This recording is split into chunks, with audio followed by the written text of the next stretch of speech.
Bonsoir, bonsoir. On essaye de mettre un peu... Ouais. On essaye de mettre un peu de dynamisme pour commencer. Voilà. Merci d'être venu pour cette conférence sur l'intelligence émotionnelle au travail. C'est un sujet qui me tient à cœur parce que dans mon métier, c'est quelque chose que j'utilise beaucoup, l'intelligence émotionnelle, vu que c'est le cœur même de mon métier, puisque je suis à la fois enseignant, formateur en PNL, puis d'autres techniques de thérapie brève. Et également, je fais du coaching, donc du coaching personnel et du coaching d'entreprise aussi, où ça peut m'arriver de pouvoir gérer des groupes, notamment sur de la cohésion d'équipe ou quand il y a des soucis d'ordre relationnel. Voilà. Alors, ce soir, donc, effectivement, ce sujet... je crois que le chien est sorti de sa tanière. Est-ce qu'il y en a qui ont peur des chiens? Je vais demander, comme ça, si jamais, je le remets dans la salle. Non? Ça va? Ok, il va se promener alors. Ok. Donc, je vais vous présenter voilà, ce sujet de l'intelligence émotionnelle qui est vraiment... Il y avait quelqu'un qui a énormément travaillé là-dessus, c'est Daniel Goleman, où il y a vraiment un gros bouquin qui s'appelle l'intelligence émotionnelle. Il y a 2 tomes, c'est assez énorme. Et moi, ce que j'avais envie, c'est de vous parler de ça, mais aussi, au-delà d'analyser l'intelligence émotionnelle et de dire ce qu'il faut faire, parce que souvent on dit « Ah, c'est bien, il faudrait que je puisse y arriver ». Surtout ce soir, mon envie, c'est vraiment de vous donner des clés pratiques que vous allez pouvoir utiliser dans votre vie assez rapidement. Voilà. Alors, pourquoi intelligence émotionnelle au travail? Pourquoi est-ce que la conférence elle a appuyé sur cette thématique-là? Parce qu'ils se sont rendus compte, il y avait eu un test qui a été fait sur des enfants, mais il y a déjà quelques dizaines d'années, aux États-Unis. Le test qu'ils avaient fait sur ces enfants était le suivant. Ils leur avaient proposé de leur donner un caramel. Ils leur disaient, vous avez droit à un caramel. Les enfants avaient 8 ans. Et ils leur disaient, si vous le mangez, si tu manges le caramel tout de suite, dans ces cas-là, tu n'en auras qu'un. Mais si tu ne le manges pas, moi je reviens dans un petit moment, d'ici une demi-heure, et si je vois que tu ne l'as pas mangé, tu en auras 2. Mais tu as le droit de le manger tout de suite. Et ils ont fait des statistiques et ils ont observé sur les années, parce que c'est une étude qui date d'il y a longtemps, un test qui a été fait il y a quelques dizaines d'années, que les enfants qui avaient attendu pour avoir 2 caramels étaient des enfants qui avaient eu de la facilité dans leur apprentissage scolaire et qui avaient plus tard réussi leur carrière professionnelle. Alors que ceux qui, sous l'impulsion émotionnelle, avaient voulu tout de suite manger le caramel, c'était souvent des enfants qui avaient des difficultés scolaires et qui avaient des problèmes justement dans leur métier. Donc ça a été déjà un des premiers facteurs où on s'est rendu compte qu'effectivement l'intelligence émotionnelle pouvait être importante. Alors, qu'est-ce que c'est que l'intelligence émotionnelle? Parce que souvent, on entend parler du quotient intellectuel, mais le quotient émotionnel, souvent, pour beaucoup de personnes, c'est un peu un mystère, on ne sait pas trop de quoi on parle. Alors, quotient intellectuel, tout le monde connaît, j'imagine, les tests de QI, à quoi ça sert, arriver à analyser, à comprendre les facultés intellectuelles. Mais ça ne suffit pas, effectivement, ça ne suffit pas pour réussir parce qu'ils se sont rendus compte aussi, dans les entreprises, que souvent, on demandait aux personnes, bien sûr, d'avoir des facultés intellectuelles pour avoir des postes à responsabilité, d'avoir aussi des compétences métiers par rapport à ce qu'il leur est demandé, mais que ce n'était pas tout. Qu'il fallait aussi savoir gérer ses émotions, savoir aussi gérer les émotions des autres. Pourquoi? Parce qu'ils se sont rendus compte que des gens qui avaient un fort quotient intellectuel, mais qui n'avaient pas un quotient émotionnel développé, c'est-à-dire, voilà, on imagine un patron qui gueule tout le temps, on imagine tout le monde fait un bon boulot, mais il a tellement besoin de reconnaissance qu'il ne cite même pas les personnes avec qui il a travaillé, quelqu'un, voilà, un vendeur qui veut absolument vendre, absolument, et qui attrape le client. Je ne sais pas si ça vous est déjà arrivé quand vous rentrez dans des magasins et vous vous faites arpenter comme ça, puis finalement vous n'avez plus du tout envie d'acheter le produit. Donc voilà, ça c'est des personnes qui effectivement manquent d'intelligence émotionnelle parce que dans la relation humaine, du coup, ils se rendent compte que, voilà, en fait, il manque quelque chose pour que ça puisse vraiment être des personnes qu'on va mettre dans des postes à responsabilité et où on va pouvoir fidéliser la clientèle, etc.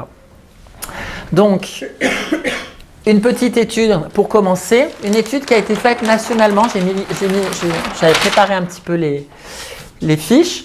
Il y avait une enquête nationale qui était faite sur qu'est-ce que les entreprises recherchaient au-delà des facultés intellectuelles et des compétences métiers dans l'intelligence émotionnelle, qu'est-ce que les entreprises recherchent? De quoi est-ce qu'ils ont besoin? Ça arrivait dans les troisièmes facteurs, ces paramètres, que les personnes une personne soit à l'écoute et dans la communication. Donc la faculté d'écouter l'autre, de savoir comprendre qu'est-ce qu'il dit en écoute active. Donc pour ça, nous en PNL, on a un petit outil, c'est la reformulation. La reformulation, ça permet de vérifier est-ce que j'ai bien compris ce que la personne a dit, et souvent ça permet à la personne de se sentir comprise. Donc sa faculté à savoir communiquer. Ils ont besoin, souvent les entreprises ont besoin de personnes qui sont dans l'adaptabilité et les réponses créatives. Adaptabilité, imaginez des entreprises par exemple qui fusionnent où ça change, la manière de travailler change, il y a d'autres personnes qui intègrent le service qui n'étaient pas là avant, ou peut-être un nouveau manager, d'autres manières de faire. Souvent, là où ça va être utile, c'est les gens qui ont cette faculté d'adaptation. Et les réponses créatives, c'est quand on est bloqué face à un obstacle, la personne qui va réussir à trouver des idées pour réussir à innover une nouvelle manière de faire quand ça coince. Donc ça aussi, ça fait partie de l'intelligence émotionnelle.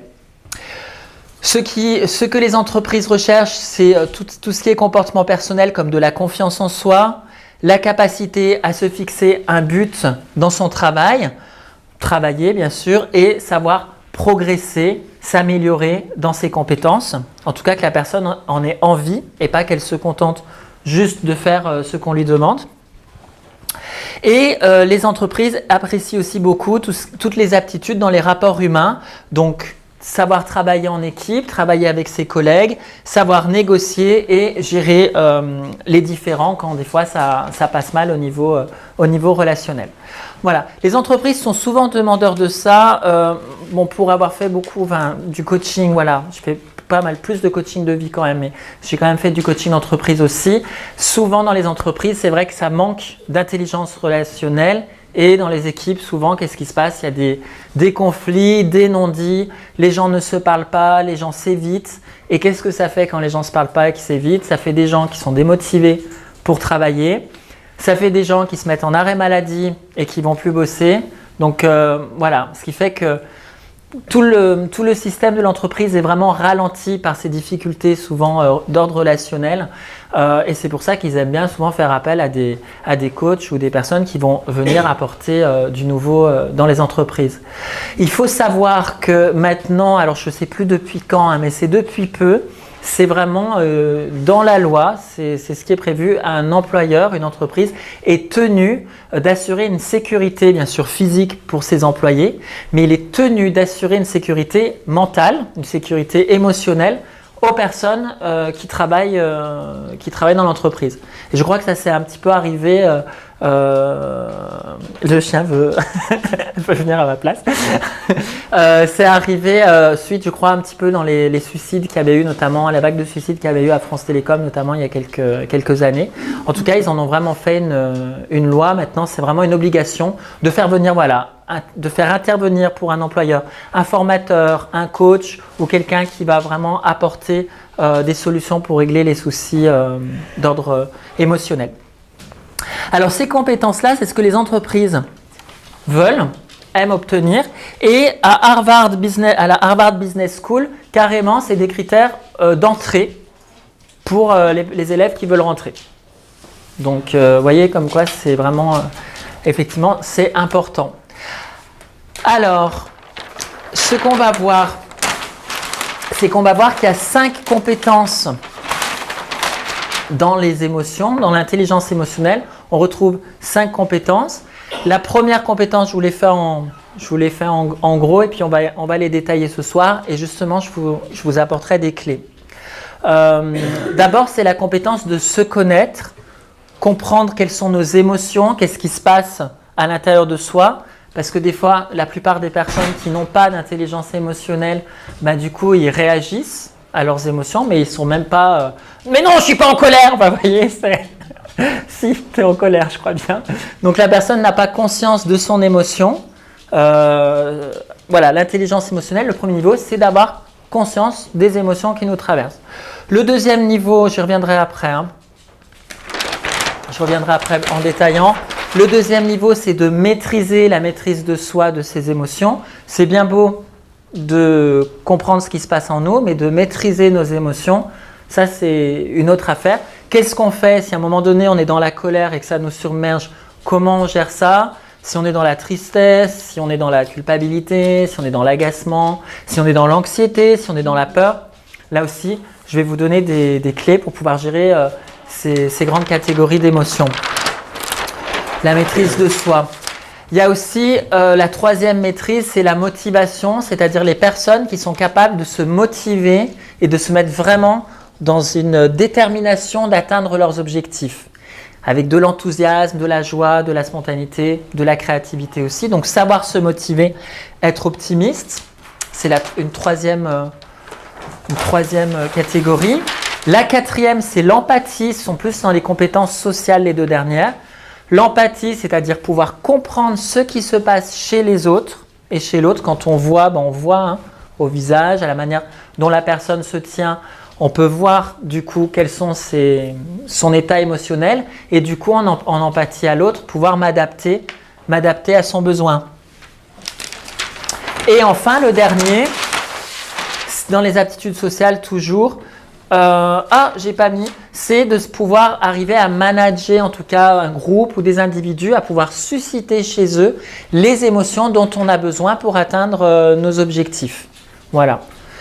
Donc je vous expliquerai aussi quelques clés pour réussir à faire ça. Donc effectivement, vous réalisez que quelqu'un qui va maîtriser ces 5 compétences d'intelligence émotionnelle, je les redis, 1, la connaissance de soi, 2, la capacité à pouvoir se maîtriser dans les émotions qui ne sont pas évidentes. 3, la capacité à pouvoir se motiver. 4, la capacité à rentrer en empathie avec l'autre et à comprendre ce qui se passe chez lui. Et 5, à pouvoir générer des émotions chez les autres ou dans des groupes. Voilà, ces 5 compétences, vous imaginez qu'une personne qui les a, et c'est vraiment été prouvé pareil dans des statistiques, même si la personne a un quotient intellectuel plutôt dans la moyenne, voire en dessous, c'est quand même celle-ci qu'on va mettre à des postes de responsabilité et c'est celle-ci qu'on va faire plutôt grimper dans les entreprises. En tout cas, qui va aussi avoir pas mal d'opportunités. Ça va, est-ce que tout le monde suit? Ouais? Est-ce qu'il y a des questions? Non? Ok.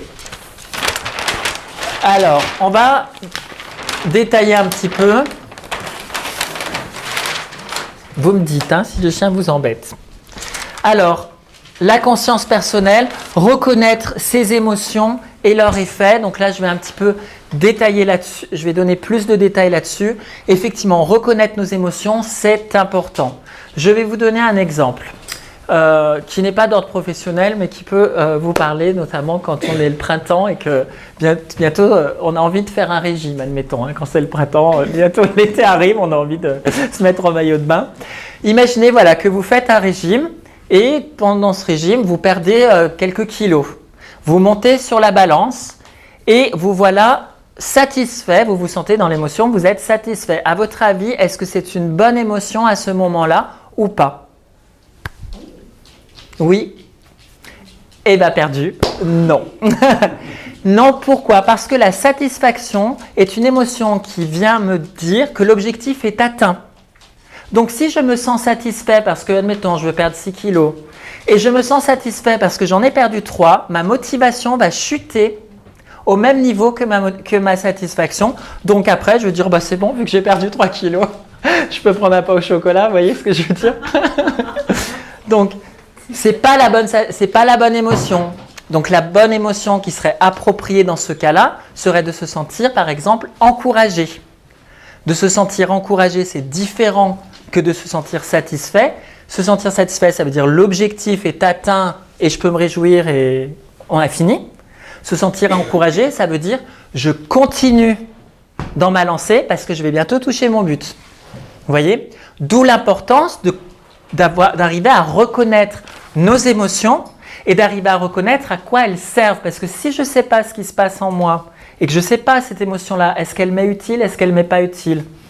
Je monte sur la balance et je ne comprends pas alors que j'arrive à atteindre mon objectif, je ne comprends pas qu'après, finalement, ça ne se passe plus comme je le voulais. Et c'est pareil au niveau des émotions, il n'y a pas de bonnes, il n'y a pas de mauvaises émotions. On va reprendre l'encouragement, hein, dans le cas... Oula, alors, je vais le mettre dans la petite salle. C'est parce qu'il le connaît, en fait, c'est pour ça. Allez, va te coucher. Par exemple, se sentir satisfait ou encouragé, ou toutes les émotions, on va le voir ce soir. Il n'y a pas de bonnes, de mauvaises émotions, c'est une histoire de contexte. À quel moment est-ce que j'utilise telle ou telle émotion? Encouragé, dans le cadre où mon objectif n'est pas atteint, c'est super. Voilà. Par contre, on imagine maintenant, je vais boire un coup avec des copains. Et je commence à boire un verre, ouais, je commence à boire 2 verres, wouh, j'y vais. Et je me sens encouragé. Comment je finis la soirée? Satisfait, voilà. Mais donc du coup, vous voyez, il y a des moments, ça va pas être bon de se sentir encouragé. La satisfaction, à ce moment-là, voilà, je bois un verre, je bois 2 verres. 2 verres, si je me sens satisfait, ça va me dire l'objectif est atteint, je peux arrêter. Vous voyez? Donc l'importance d'arriver à comprendre nos émotions. Ouais, une question.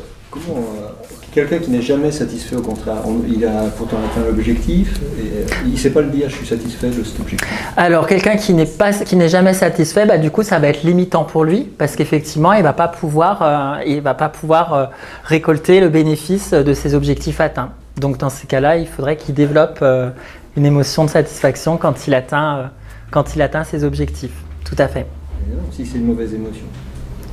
Quand l'objectif est atteint, du coup non, c'est bien.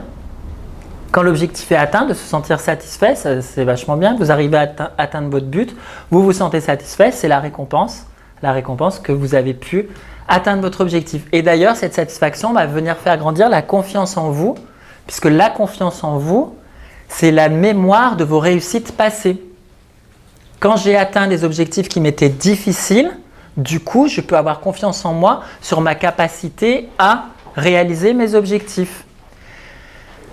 Donc c'est important aussi de se mettre au défi, parce que par exemple quelqu'un qui ne se met pas au défi et qui ne se donne que des objectifs qu'il a déjà réalisés ou des objectifs faciles, ben peut-être que cette personne va manquer de confiance en elle dans des situations où elle est sur un terrain qu'elle ne connaît pas, parce qu'elle n'a pas la mémoire d'avoir des expériences où en terrain inconnu, je pouvais y arriver. Vous voyez? Je vais marquer quelques émotions pour arriver à mettre un petit peu de clarté, voilà. Comme on est ici pour voilà, comprendre un petit peu les émotions. Alors, en analyse transactionnelle, ils disent qu'il y a 4 grandes catégories d'émotions.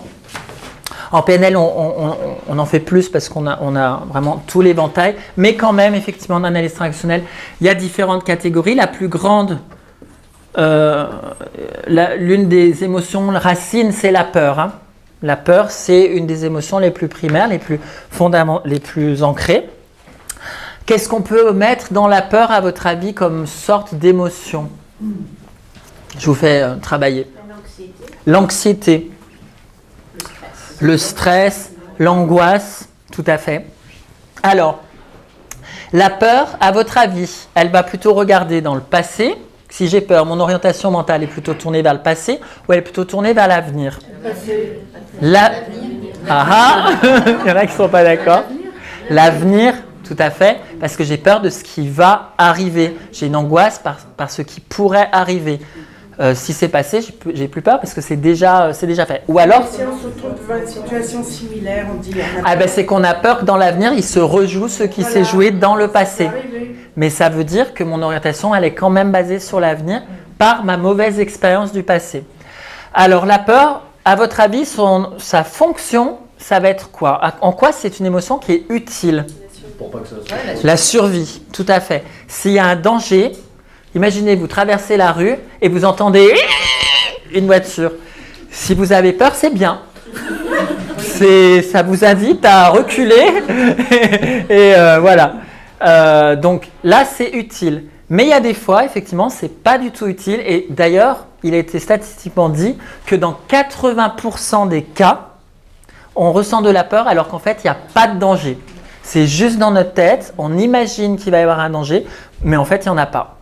Mais des fois, c'est qu'il y en a un. Alors effectivement, la peur signale un danger. Signale un danger. Si par exemple, Alors, quelle est la différence entre la peur et l'anxiété? L'anxiété, en quoi elle va m'être utile, l'anxiété? À quel moment ça pourrait m'être utile? Rester sur le qui-vive. Oui, par rapport à quoi? Rester sur le qui-vive. Elle va stimuler, elle peut être stimulée. Vigilante. Être vigilant, alors ce serait plus quand même de la vigilance du coup. Mais l'anxiété, ça m'indique que j'ai quelque chose à faire sur lequel je ne suis pas encore prêt. Par exemple, je dois passer un examen, je ne sais pas, le permis de conduire ou je ne sais pas, une certification, et je ressens de l'anxiété. Mon anxiété, c'est grâce à ça, je vais me bouger et je vais aller réviser et je vais me préparer. Donc c'est à ça que ça sert l'anxiété. Par contre, le problème, c'est quand c'est de l'anxiété chronique, où les personnes, malgré qu'elles se préparent, ben même si elles se préparent, elles sont toujours dans l'anxiété. Voilà, donc ça c'est une première catégorie. La façon dont on les gère, j'y reviendrai après. Là, on va d'abord comprendre et puis on y reviendra après. Excuse-moi, Oui? tu peux préciser par rapport à l'angoisse? Alors, angoisse, l'anxiété, donc je dois faire quelque chose auquel je dois me préparer. L'angoisse, c'est souvent quelque chose que je ne maîtrise pas. Par exemple, j'ai une fille et il est 21h et elle m'avait dit qu'elle rentrait à 20h. Et en fait, là, je commence à avoir une montée d'angoisse parce que qu'est-ce qui se passe dans ma tête? Moi, je ne peux pas me préparer dans la situation, ça ne dépend pas de moi, vous voyez? Et du coup, je commence à me dire qu'est-ce qui se passe? À savoir qu'avec nos émotions, que ce soit pour les émotions positives, qui nous font du bien, comme pour les émotions limitantes, dans tous les cas, on peut soi-même se faire monter dans nos émotions, on se fait monter tout seul en intensité. Par exemple, la personne va se dire « Oh, bon, c'est 9h, elle n'est pas rentrée. Ok, bah, du coup, je vais envoyer des textos. » Donc, la personne envoie des textos. Ça ne répond pas. Je vais appeler. Vous voyez, la personne, elle se fait monter. J'appelle. Non. Et là, dans sa tête, elle se montait encore. Mais ça se trouve, elle a eu un accident. Et là, carrément, elle appelle les hôpitaux. Vous voyez, à 21h30 ou elle appelle la police. Vous n'auriez pas eu un accident ou quelque chose. Et la personne, elle se fait monter toute seule dans son émotion limitante. Donc effectivement, à l'angoisse, ça veut dire ça ne dépend pas de moi. Donc a priori, ce serait plutôt de m'inviter à lâcher prise. Autre catégorie d'émotions qui va arriver après la peur, ça va être toutes les émotions qui sont en lien avec la colère. Alors qu'est-ce qu'on va pouvoir mettre avec la colère? L'injustice, l'abandon peut-être pas, ce sera plus dans la tristesse, mais l'injustice, oui, tout à fait. Comment? La trahison. La trahison, oui. Alors comme ce que je voulais dire comme émotion. La culpabilité, tout à fait, c'est une forme de colère. Mais sauf que la culpabilité, c'est pas une colère qui est retournée contre les autres, c'est une colère qui est retournée contre soi. La haine, ça en fait partie. C'est un besoin qui n'est pas respecté. Oui. Le rejet, je ne suis pas sûre, je le mettrais peut-être. Que toi-même tu ressens du rejet? On peut ressentir forcément du rejet. Oui, c'est une forme. Alors c'est un mélange, entre. Ouais, c'est de la colère et puis il peut y avoir de la peur aussi. On peut mettre dans la colère, mais on peut aussi la mettre dans la peur, cette émotion-là. La frustration. La quoi? La frustration. Oui, c'est une forme de colère. Alors d'ailleurs, intéressant, la frustration, intéressant. Quand est-ce qu'il vaut mieux faire la différence entre frustration et acceptation, c'est important. Entre frustration, et déception. À quel moment c'est bien d'être frustré, à quel moment c'est bien d'être déçu? À votre avis, quelle est la différence entre les deux? Déçu, c'est quand la chose vient de se réaliser et que c'est foutu. Ouais. Alors frustré, on n'a encore pas eu et il y a un manque. Bravo, c'est exactement ça. Déçu, la chose s'est passée et c'est trop tard et je ne peux plus rien y faire. Alors que frustré, ça ne se passe pas comme je veux, mais je peux encore agir. Donc ma frustration va me permettre de pouvoir garder de l'énergie pour continuer à me maintenir dans mon objectif. Alors que la déception, ça nous dit d'arrêter. Donc, La déception, je le verrais plus en lien avec la tristesse. oui, ça sera plus en lien avec la tristesse, alors que la frustration sera plus en lien avec la colère. Pourquoi? Parce que la colère, c'est une énergie. Autant la peur est une énergie qui va nous paralyser. Je bouge plus, je fais plus rien, ou je pars en courant, je prends la fuite. Autant la colère, c'est une énergie qui nous invite vraiment à aller de l'avant. Donc du coup, voilà, irritation, haine, colère, à quoi ça sert? À l'action. Ça sert à l'action, mais pourquoi? Ça invite à l'action parce que Parce qu'il y a de l'injustice. il y a de l'injustice, voilà. Mes limites viennent d'être dépassées. Quelque chose qui n'est pas acceptable pour moi. Et là, je me mets en colère. Il y a de l'irrespect. Hein. Irrespect, dépassement des limites. Donc, ma colère m'emmène à vouloir dire stop à l'autre. En tout cas, vouloir me défendre. C'est pour ça que c'est une énergie qui va vraiment vers l'avant. À savoir que la colère, c'est une émotion, c'est pas évident. C'est une émotion qui est la plus souvent au niveau société, la moins acceptée. Et c'est une émotion qui va vraiment se nourrir d'elle-même au niveau vraiment biologique, dans ce qui se passe dans le cerveau quand l'amygdale, boum, ça envoie la colère. En fait, ça fait monter le taux de cortisol dans le corps. Et là, vous avez du cortisol qui monte et vous commencez donc à être en colère. Et plus vous nourrissez des pensées, puisque vous êtes déjà en colère, donc vous filtrez tout ce qui ne va pas, hein, vous êtes déjà en colère. Hein. Plus vous allez voir des choses qui ne vont pas, voir des choses qui vous ont énervé et le taux de cortisol rajoute une couche. Et en fait, le cerveau, il s'entraîne par lui-même et il s'excite tout seul. Et il se fait monter en intensité jusqu'à un moment donné où ça pète et on ne maîtrise plus. Alors, je vous donne le petit exemple. Vous êtes sur la route. Quelqu'un vous fait une queue de poisson, le chauffard il me fait une queue de poisson, vous ralentissez, celui qui est derrière vous klaxonne alors que vous avez voulu éviter un danger. Là vous avez envie de vous arrêter sur la route et de tuer tout le monde autour de vous, surtout si en plus vous étiez en train de vous engueuler avec votre femme ou votre fille ou voilà. Et dans la colère d'ailleurs, ce qui est intéressant, c'est que souvent les personnes croient à tort qu'une fois qu'on a mis une bonne colère, qu'on a fait péter le truc, que ça va mieux. Ça va mieux sur le coup, mais en fait, ça n'a pas du tout fait redescendre le taux de cortisol. Le cortisol est resté dans le corps et il a continué à s'alimenter. Il peut mettre plusieurs heures, voire plusieurs jours, selon l'intensité dans laquelle vous avez été, à redescendre. Si vous avez vraiment une grosse colère, vous pouvez continuer à être énervé les jours suivants. Donc pareil, je vous donnerai des clés, je vous expliquerai comment on fait pour gérer ça, parce que effectivement, il y a un moment donné, on ne se contrôle plus. Hein. C'est le cortisol qui fait grossir en plus. Et en plus, le cortisol, il fait grossir. Oui.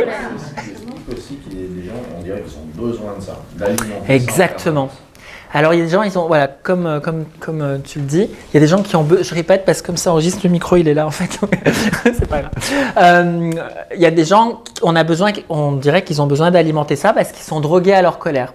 Parce qu'en fait, ça continue à envoyer du cortisol et le cerveau, il s'excite tout seul. Mais rassurez-vous, ça le fait sur toutes les émotions, ça. C'est-à-dire qu'on crée des dépendances émotionnelles. On veut nos shoots émotionnels.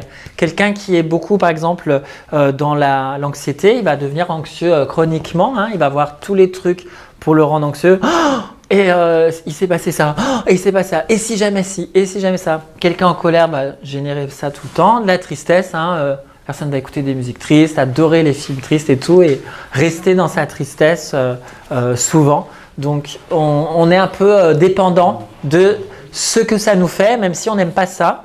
Il y a un appel parce qu'il y a tout un tas de circuits neurologiques qui s'est créé et qui fonctionnent bien comme ça.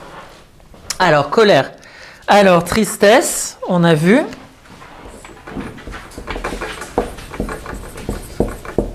Tristesse. Qu'est-ce qu'on pourrait mettre avec la tristesse comme la mélancolie, la nostalgie?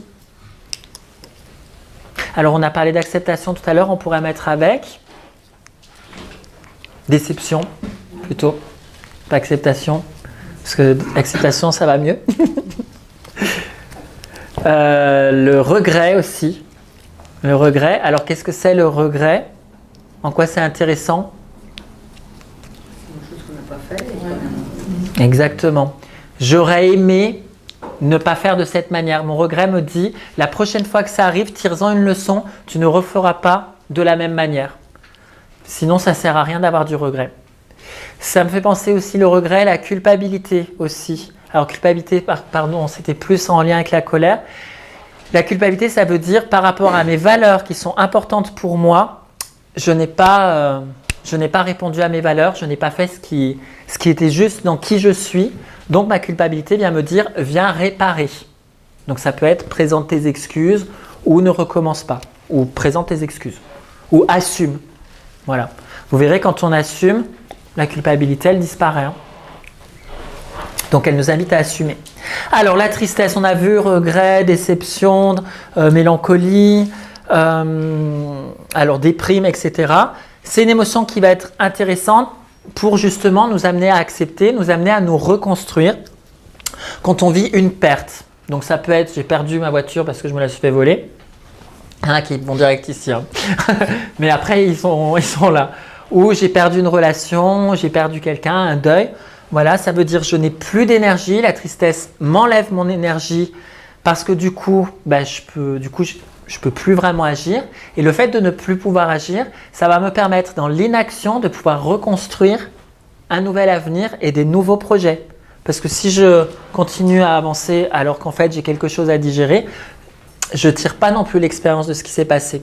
Donc ça veut dire je ne m'arrête pas pour réfléchir à ce que j'ai vécu. Donc la tristesse me dit stop, prends un temps sur toi, calme, etc. Et puis digère. Donc souvent hein, c'est lié à une perte. Hein. C'est lié au sentiment de perte, une personne, un projet aussi. Voilà. Et bien sûr, en analyse transactionnelle, on a la joie qui est la quatrième émotion, qui est vraiment notre état naturel quand tout va bien, hein, quand nos objectifs vont bien, c'est là où il y a de la joie. Dit la chanson. Donc, je reviens à l'intelligence émotionnelle. Effectivement, donc dans la conscience de soi, c'est de reconnaître ses émotions et leurs effets et de se dire, dans ce cas de figure, est-ce que ça m'est utile là, tout de suite, par exemple, de me sentir frustré? Est-ce que ça m'est utile de me sentir frustré? Imaginons, il y a une personne qui vous plaît, vous la draguez, mais cette personne ne veut pas de vous. Vaut mieux vous sentir frustré ou déçu? Ah ben déçu, vous allez la lâcher. Parce que si vous êtes frustré, vous allez revenir et vous allez la rappeler et ça va recommencer et on ne s'arrête pas. Et puis après on va vous dire voilà, mais c'est du harcèlement, vous voyez. Donc les gens qui font du harcèlement, c'est qu'ils sont frustrés et devraient être déçus, ils devraient intégrer que, vous voyez. Donc reconnaître ses émotions et leurs effets, c'est de se dire là, je suis dans cette émotion, est-ce que ça m'est utile? Pas sûr. On verra après, du coup, dans la maîtrise. Oui? C'est quoi la différence entre être utile et bon pour soi? C'est-à-dire, est-ce que c'est une émotion qui est appropriée par rapport à mon objectif? Voilà. Donc, l'avenir. Donc, par rapport, oui, à l'avenir, tout à fait. Même les émotions qui sont tournées vers le passé nous préparent à l'avenir, puisqu'elles nous disent ne recommence pas ce que tu as fait dans ton passé. Tout à fait. Donc, reconnaître ces émotions et leur effet sur soi. Par exemple, donc je vous redonne l'exemple de la colère en voiture. Je suis sur la route, on me fait une queue de poisson, je ralentis, quelqu'un me klaxonne. Est-ce que ça va m'être utile à ce moment-là de me sentir en colère alors que je suis sur la route et que de toute façon, je ne peux pas corriger les erreurs des autres? Donc non, ça ne va pas m'être utile. Mais si je reconnais que je suis en colère, c'est le premier pas dans la conscience de moi pour arriver ensuite à pouvoir transformer ça. Mais si je n'ai pas conscience de ce qui se passe, je vais gueuler au volant, mais je vais continuer, je vais rester là-dedans. Oui? Mais est-ce qu'il ne faut pas aussi de la colère pour se défendre, défendre ses valeurs? Des fois, si. Il faut savoir aussi… Ouais, mais pas sur la route. C'est pour ça. C'est-à-dire que les émotions, voilà, toutes nos émotions sont toutes utiles. C'est juste quand on reconnaît nos émotions, est-ce que là, tout de suite, dans ce contexte-là, c'est utile ou pas? Donc ça, c'est intéressant. Alors, vous avez là quelques clés qu'on a vues. Oui? J'ai une Oui. On pose la question de savoir si c'est utile pour nous, mais est-ce que par exemple, dans le cas de la colère, on est conscient de notre Ouais. colère, mais ça peut parfois être utile pour les autres? Oui, On est d'accord, on peut se poser la question, oui, je suis en colère, mais c'était nécessaire parce que... tout à fait. Parce que j'ai mis une limite à un moment donné. Et parfois, pour mettre une limite, dans la colère, je peux faire usage de la force. Hein. C'est si vraiment l'autre empiète complètement sur ma liberté ou qu'il est un danger pour moi, je peux utiliser l'utilisation de la force pour stopper la personne. Ça veut... Alors voilà, après c'est une histoire de savoir est-ce que ça m'est utile là ou pas, parce que si dès quelqu'un vous dit non, ça sera pas aidant. Je voudrais être par rapport à la question que tu viens de poser. L'intelligence émotionnelle, une fausse croyance que les gens ont sur l'intelligence émotionnelle.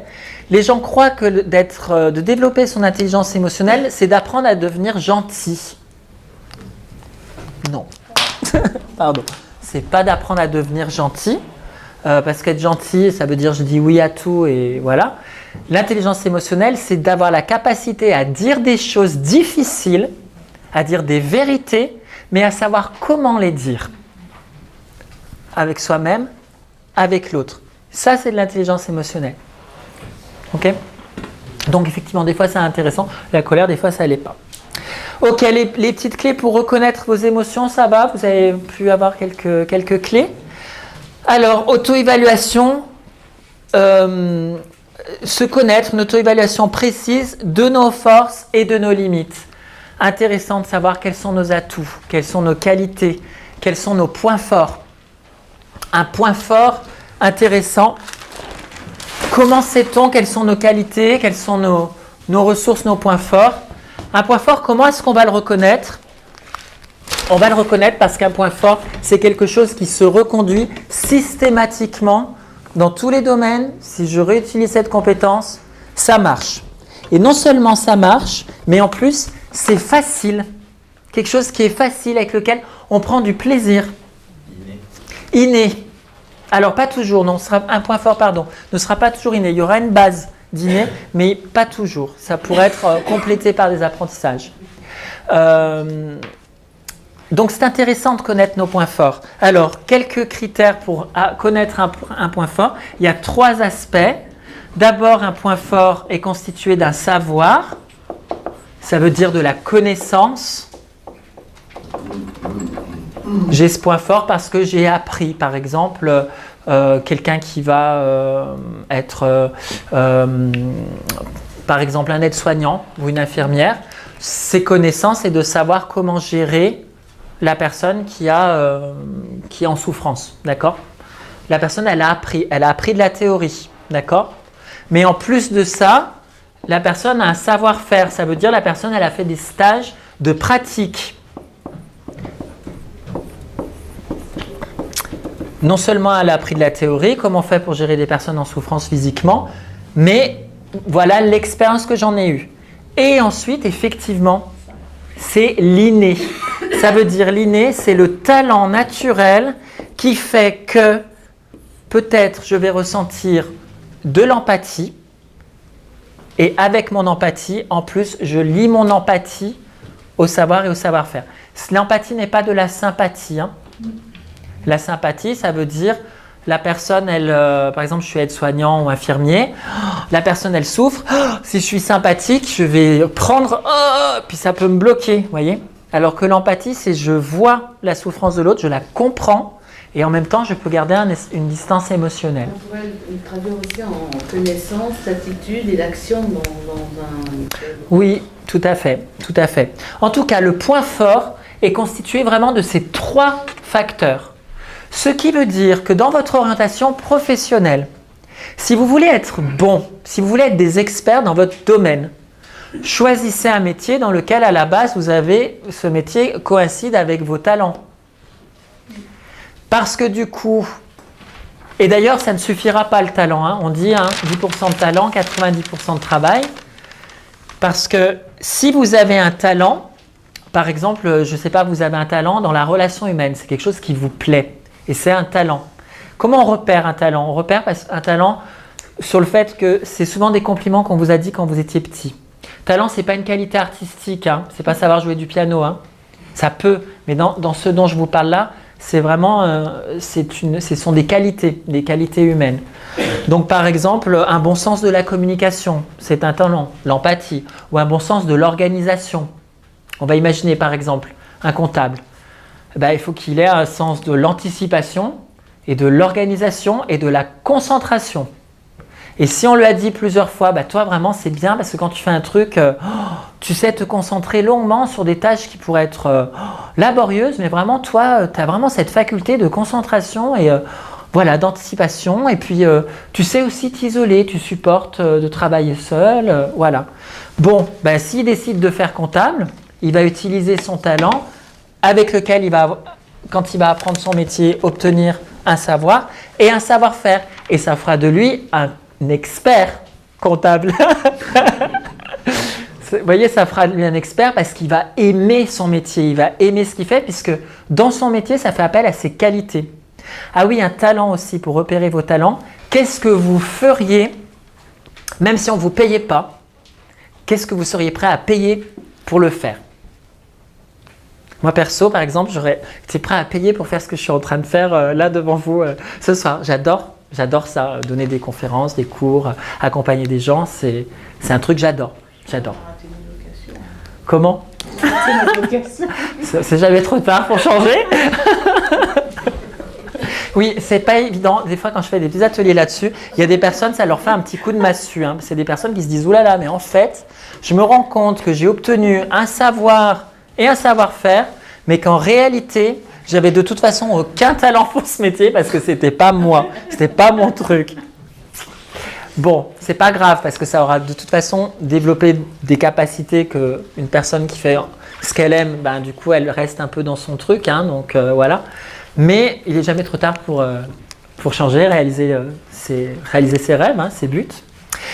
Donc effectivement, quelqu'un qui va avoir un talent et qui va mettre son savoir et son savoir-faire au service de son talent, c'est quelqu'un qui va apprendre facilement, ça va être simple pour lui, il progressera et il deviendra vraiment quelqu'un qu'on va aller chercher pour ça. Parce que quelqu'un qui a juste appris un savoir-faire mais qui n'a pas le talent, ça ne sera pas son point fort, ça sera juste un bon employé, c'est tout. Mais ça ne sera pas quelqu'un, on va dire cette personne, elle est vraiment faite pour ça. Ça va ?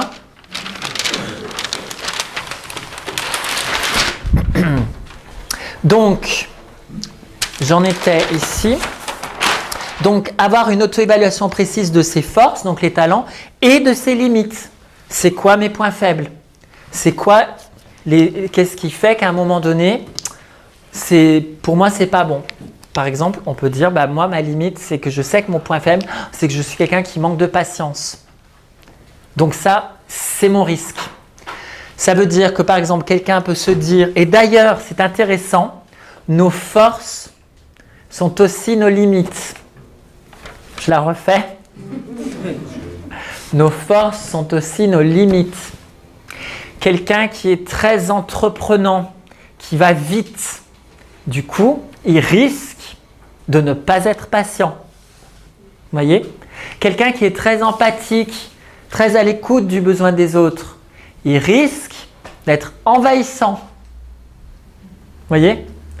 Quelqu'un qui est sensible, il est touché par ce que les personnes vivent, il risque d'être émotif.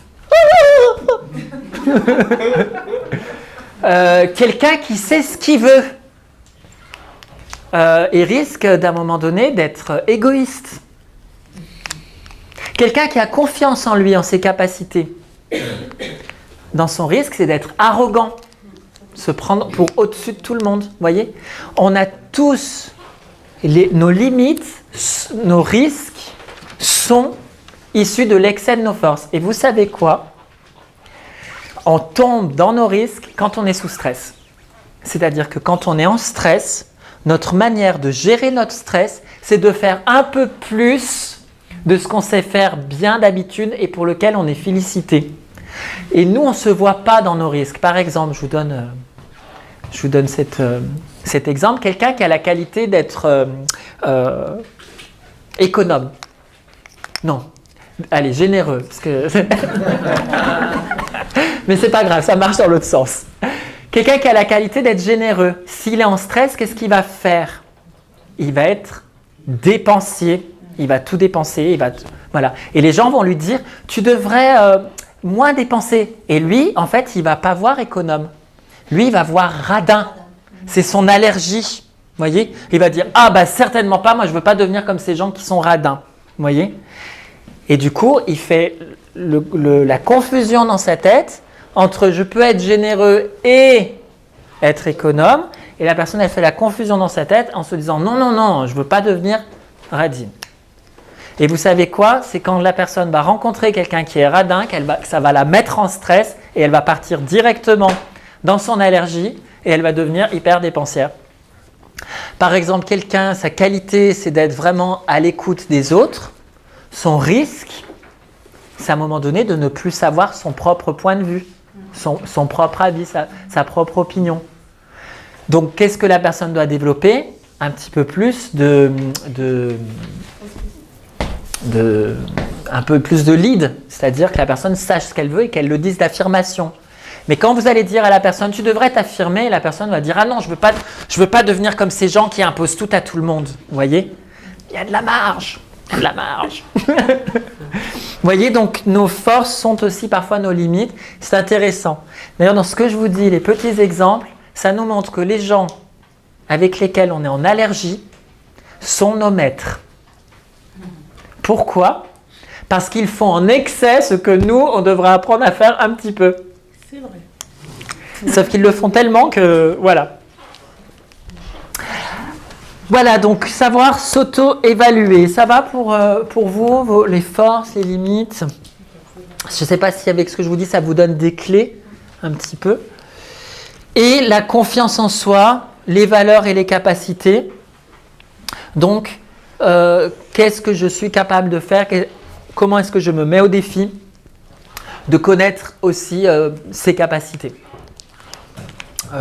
Donc, je vais pas tout développer comme je le fais parce que vu que ça dure 2 heures la conférence, j'ai encore plein de choses à vous dire.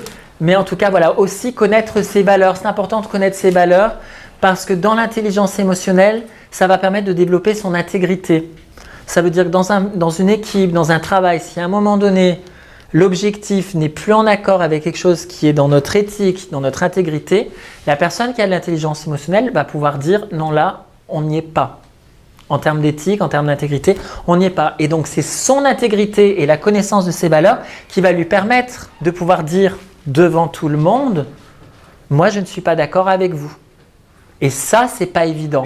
C'est pour ça qu'il faut avoir confiance en soi parce que si on n'a pas confiance en soi, on se range un peu comme un mouton à la vie de tout le monde en fait. Hein. Ça va? Oui? Les émotions.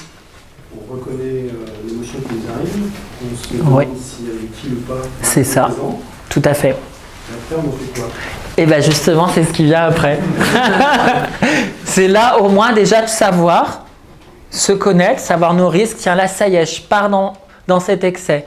Le fait de se voir, c'est la première étape du changement. Et après, la conscience de soi, c'est la maîtrise. Voilà, la maîtrise de soi, c'est la deuxième faculté.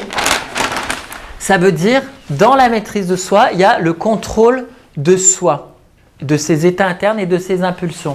Ça veut dire, qu'est-ce que j'en fais?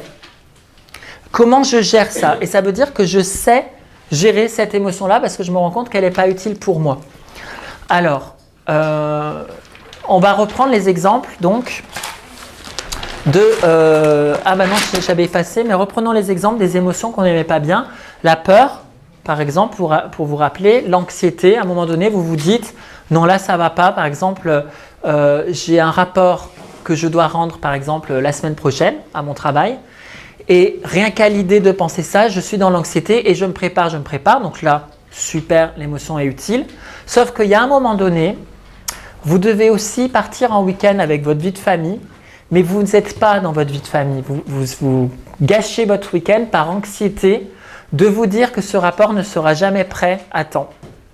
Ben là, du coup, pendant que je suis en week-end avec ma famille, l'anxiété, elle n'est plus utile du tout. Elle n'est plus du tout utile pour moi. Donc, comment faire pour arriver à la mettre de côté en attendant de pouvoir se remettre au travail? Ça va être donc là les outils pour gérer la peur, gérer l'anxiété. C'est effectivement tous des outils qui sont en lien avec la relaxation, la méditation. Alors il y a des techniques, hein, sophrologie, etc. Mais vraiment, tout ce qui est de l'ordre de la méditation, c'est-à-dire aussi prendre un temps de calme où alors ça peut être différentes choses. Ça peut être aller vous promener, faire une balade, respirer. Si vous allez faire une balade et que vous continuez à vous dire « Oui, mais ce rapport, il faut que je le rende la semaine prochaine pendant votre balade », ça ne sert à rien. Hein. Ne la faites pas. Dans ces cas-là, si vous sentez que le mental est hyper actif pendant votre balade ou que vous voulez méditer tranquillement, mais que ça ne marche pas, vous avez le mental qui est encore très actif, dans ces cas-là, faites une activité qui va vous occuper l'esprit. Et le fait de vous occuper l'esprit va vous permettre de penser à autre chose et de faire descendre votre anxiété. Parce que rappelez-vous, toutes les émotions, quand je monte en intensité, c'est facile de monter en intensité. C'est de redescendre qui est plus compliqué. Quand je suis pris dans mes émotions, pour redescendre, c'est pas évident. Donc comment je me fais redescendre? Voilà, ça peut être un bain chaud, de la relaxation, etc. Et de relativiser aussi, de prendre du recul. Donc de voir les choses en grand. Donc ça peut être par exemple, je reprends l'exemple, ma fille à 9h devait arriver, elle n'est pas là, et j'imagine des accidents sur la route. Je peux relativiser en imaginant toutes les centaines de milliers de voitures qui roulent par jour et qui n'ont pas d'accident. À me dire, et pourquoi est-ce que moi je me mets dans la tête qu'il y a eu un accident alors que ça reste quand même rare, même si ça existe. C'est aussi le fait de pouvoir revenir dans le moment présent, puisque comme l'anxiété et la peur, c'est dans le futur, de revenir en conscience de soi et vraiment se mettre dans le présent, ça va permettre de vraiment prendre du recul sur l'anxiété. Ça, c'est cette maîtrise des émotions, la maîtrise de soi, des émotions. C'est facile à dire, c'est pas facile à faire. Pourquoi ? Alors, j'ai une bonne nouvelle et j'ai une mauvaise nouvelle. La mauvaise nouvelle, c'est sur le quotient intellectuel. En général, ça bouge pas trop. Ça peut bouger, mais pas bien, hein, les quotients intellectuels. La bonne nouvelle, c'est que le quotient émotionnel, ça peut bouger. On peut partir de loin. Moi. On peut partir de loin et vraiment réussir à pouvoir avoir une meilleure maîtrise. Moi, non, je rigole. Un petit peu. On peut réussir à avoir une meilleure maîtrise par le travail qu'on fait sur soi. Et ça, c'est pas juste parce qu'on s'est dit une fois, hop, je vais faire un travail sur moi. Non. C'est des choses qui s'éduquent. Parce que, si vous voulez, ce qui se passe, c'est que notre amygdale, dans le cerveau, en fait, on a vécu des expériences dans notre passé avec des émotions fortes. Et ça a tellement été des émotions fortes que l'amygdale a créé une sorte d'autoroute neurologique jusqu'aux lobes préfrontaux pour à un moment donné court-circuiter ce qui se passe au niveau de la raison. C'est-à-dire, je suis en réaction, j'ai peur, j'agis, c'est plus mes lobes frontaux qui réfléchissent, c'est mon amygdale qui est en train de me dire quoi faire. La colère, hein, c'est pareil. Donc ça va tout de suite, c'est en mode automatique, ce qui veut dire ne vous culpabilisez pas quand vous avez des réactions émotionnelles qui ne vous conviennent pas, c'est pas votre faute, c'est votre amygdale, l'autoroute elle est tracée comme ça et ça nous dépasse. Par contre, une fois que je me suis vu faire, et c'est là où la connaissance de soi est importante, si je m'arrête et que je m'observe et je me dis tiens j'ai fait ça, comment est-ce que la prochaine fois, maintenant que je vais mieux, comment est-ce que je vais réagir ? Et là, en anticipant le changement et en se programmant, c'est ce que fait la PNL hein, d'ailleurs, programmation neurolinguistique, en me préparant au changement, je vais pouvoir être prêt à réagir différemment la prochaine fois que ça arrivera. Je reviens sur le fait de s'occuper l'esprit. Oui, c'est important quand on est dans une émotion forte. Pourquoi ? Parce que comme l'amygdale, elle est surexcitée, ce qui va court-circuiter un petit peu l'amygdale, c'est l'activité des lobes préfrontaux. C'est en les mettant en activité que justement, à un moment donné, hop, ça permet de calmer un petit peu les émotions. Alors, on avait la peur, la colère. Donc, la colère, différentes manières de gérer sa colère. Exprimer vos besoins. Donc ça ne veut pas dire j'exprime mes besoins en allant casser la gueule à mon patron ou à mon manager. Ça veut dire, ou si vous êtes manager à vos employés, ça veut dire je pose un cadre. Si la personne a dépassé mes limites, peut-être il faut que j'informe la personne de mes limites. Parce que des fois, on croit que les contrats sont clairs, mais les choses n'ont jamais été dites. Vous voyez ? Donc, si c'est pas dit, bah, c'est pas dit. Hein. Tu me rendras ce dossier quand tu veux, hein, quand tu auras le temps. Puis ça fait 6 mois qu'il n'est pas rendu et vous avez les boules. Mais oui, mais vous avez dit quand tu veux. Donc, réajuster. C'est quoi la règle du jeu que je vais mettre? Je vais peut-être la demander. Et encore une fois, c'est de mettre des actions le plus tôt possible. Si vous êtes juste au niveau de l'irritation, ça va. Vous allez pouvoir communiquer tranquille. Vos lobes préfrontaux vont bien fonctionner et vous arriverez. Mais si vous attendez trop, votre irritation va se transformer en agacement. L'agacement va se transformer en colère. Vous dites toujours rien, la colère va se transformer en haine. Et là, bing, après, vous pétez un plomb. C'est de la rage. Et des fois, ça ne tombe pas sur la bonne personne. C'est-à-dire que vous avez un collègue qui vous a saoulé, qui vous a saoulé, qui vous a saoulé, qui vous a saoulé. Et là, il y a notre collègue qui arrive, qui est gentil, elle est gentille comme tout. Et puis, je sais pas, elle vous dit ah, je suis désolée, j'ai pris du retard pour mon dossier. Ah, mais c'est pas possible. C'est elle qui va ramasser le gros lot. On appelle ça faire une collection de timbres en analyse fonctionnelle. Parce que c'était une petite blague, c'était de dire dans les boutiques, en fait, quand il y a des carnets fidélité, puis au bout de 10 points de fidélité, vous avez le cadeau. Donc c'est ça en fait. Vous avez collectionné des timbres et puis pouf, ça saute à la figure de la personne qui passait par hasard. Donc ne faites pas trop tard. Et c'est là où ça s'allie la maîtrise de soi à la connaissance de soi. Ça veut dire j'attends pas de détester mon patron, mon collègue ou mon manager. Si je le déteste, ça va être dur de rétablir le dialogue et puis non. Dès que je me sens irrité, je commence à sentir un truc qui n'est pas normal. C'est quoi mon besoin? C'est quoi ma valeur qui est dépassée? Qu'est-ce que je pourrais faire? Je vais aller lui demander. Encore une fois, respirer un grand coup. La respiration, c'est super important parce que la respiration va permettre d'activer le système parasympathique dans le cerveau. Le fait de bien inspirer, bien expirer, ça permet de faire redescendre. Et ensuite, c'est de passer à l'action, sinon ça ne marche pas non plus. Donc, exprimer ses besoins. Ça peut être aussi la colère, quelque chose de très important, puisque dans beaucoup de cas, c'est une colère, malheureusement, on ne peut pas faire grand-chose. Je vous redonne l'exemple de l'automobiliste qui me passe devant et je commence à rentrer en colère parce que je me dis c'est un chauffard, je ralentis, l'autre me klaxonne derrière, mais c'est pas possible! Comment je fais là? Je ne peux pas exprimer mes besoins, c'est pas possible. Par contre, ce que je peux faire, c'est réévaluer mon interprétation de la situation. Puisque c'est le sens que je donne à ma réalité qui me génère des émotions. C'est parce que quoi? Je me suis dit que c'était un chauffard. Ça, c'est le sens que j'ai accordé à la réalité. Mais qui sait?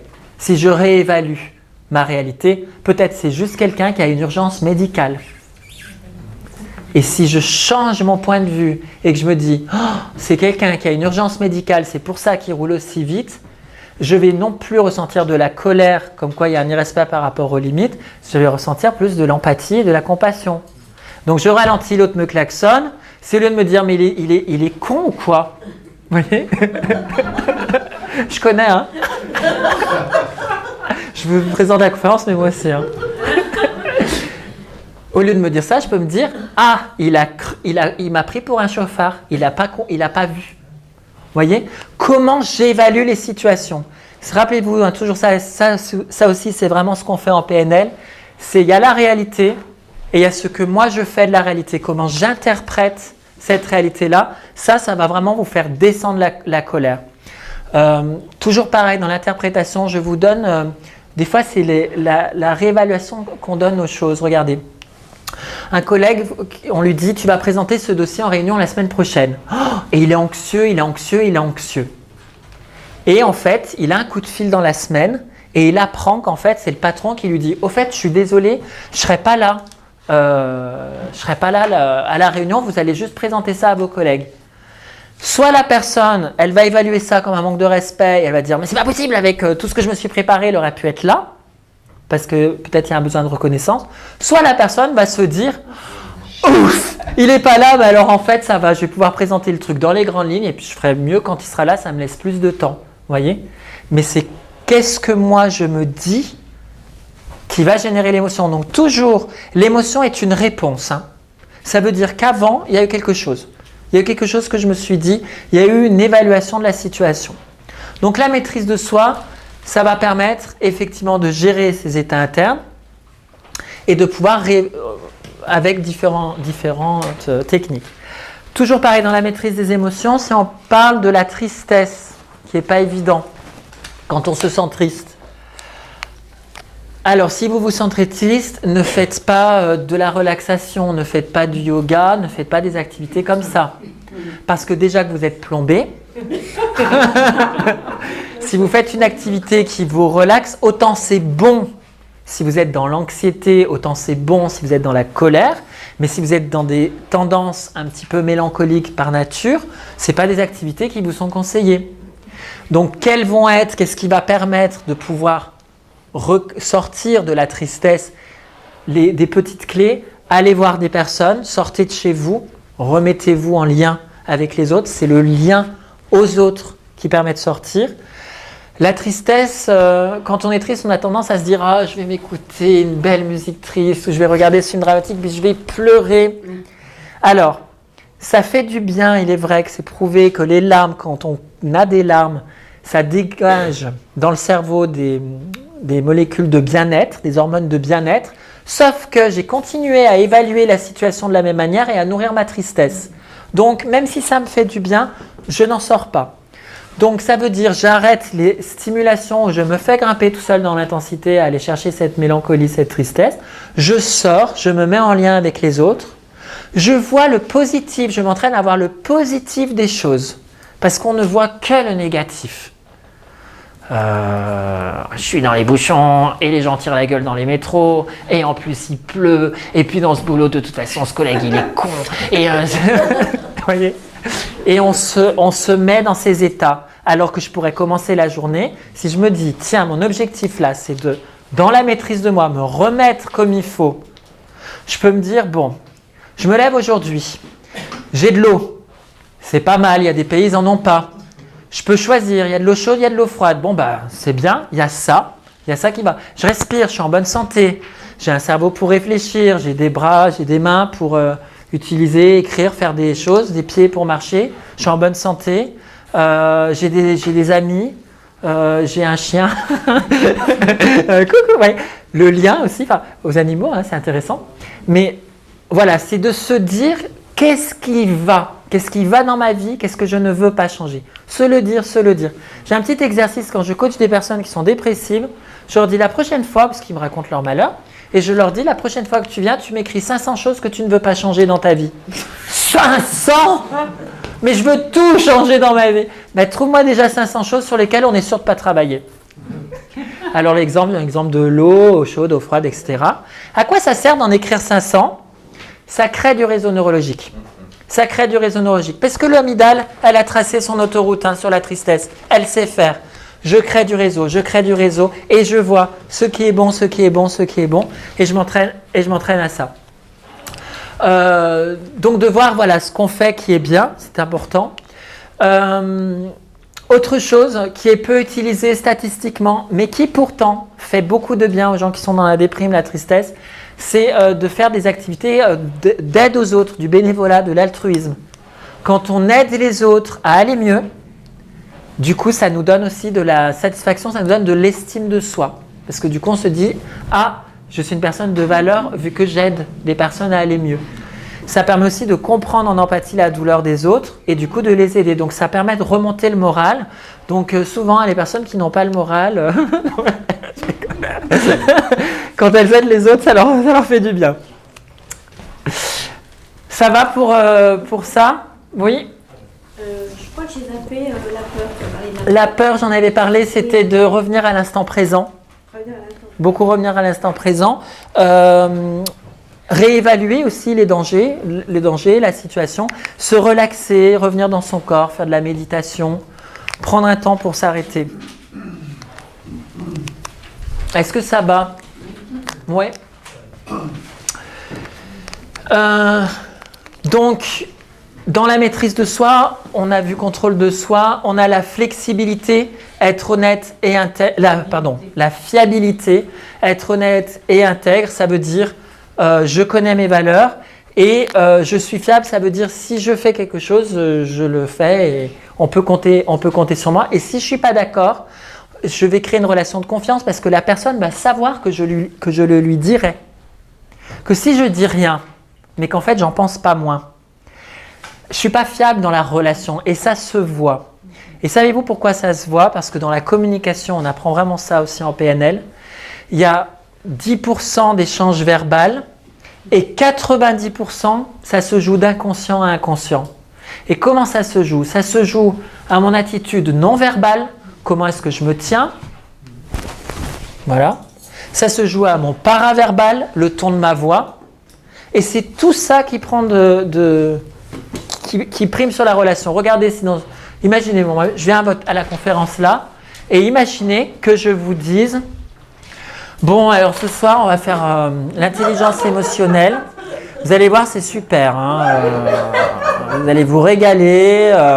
D'ailleurs, ça m'a vachement servi. Et vous voyez, c'est pas, on appelle ça de la congruence en PNL, c'est pas congruent. Parce qu'entre le message qui est dit et ce que je vois, il y a un écart, il y a quelque chose qui ne va pas. Mais ça ne peut se faire que si je suis intègre. Parce que j'aurais beau vouloir jouer la comédie 5 minutes, ben, ça va durer 5 minutes la comédie. Le naturel revient au galop et de toute façon, ça va se voir. Donc, la fiabilité, c'est d'être honnête, être intègre, dire quand c'est OK, dire quand ça n'allait pas, et ça va générer dans la relation avec vos collègues, vos patrons, etc., ça va générer de la confiance. Et du coup, on va avoir envie de vous donner des responsabilités parce qu'on va dire « Ah bah oui, cette personne, je peux compter sur elle, de toute façon, s'il y a un problème, elle me le dira. Je sais, cette personne, elle est vraiment fiable. » Ça va? Donc, ouais. Conclusion, plus il y a de silence de la part de nos interlocuteurs, c'est un très mauvais signe, quoi. Alors en PNL, on dit que quand il n'y a pas de communication, c'est une communication. D'accord. Voilà. Ça veut dire la personne refuse de me parler, ça implique effectivement il y a un désaccord, il y a quelque chose qui ne va pas. J'envoie un texto après une soirée, imaginons, je rencontre quelqu'un, j'envoie un texto et la personne ne me répond pas. Je ne vais pas avoir besoin de le réécrire tous les jours pour comprendre. Vous voyez? L'absence de réponse est une réponse. Vous voyez ce que je veux dire? Donc oui, alors après on peut demander qu'est-ce qui se passe pour toi, mais bon, généralement ça indique qu'il y a une incongruence quelque part, il y a quelque chose qui n'est pas dit. Ça répond à ta question? Ça va? J'ai une question. Oui. Je reviens sur l'identification de ses émotions. Est-ce que tu as un truc à me conseiller pour... parce qu'on est pris dans le... Enfin, moi, je suis dans mon cas, dans mon boulot. Oui. Je suis pris dans le feu de l'action le soir, ça n'arrête pas. Et en fait, a posteriori, je vais peut-être refaire la journée le soir. Ouais. Ah oui, là, en fait, là, j'ai agi comme ça, j'étais sous le coup de la colère ou un truc comme ça, mais simplement, je suis incapable de me rendre compte. Oui. Ce qui est normal. Hein. Voilà. Est-ce qu'il y a des trucs, je ne sais pas moi, comment on peut faire pour... Alors l'objectif, ça serait quoi? De pouvoir s'en rendre compte plus vite. Pour pouvoir sur le moment se dire, ah attention, là c'est en train de... Alors ça va être... Il faut que je réagisse, il faut que je maîtrise quelque chose par rapport à...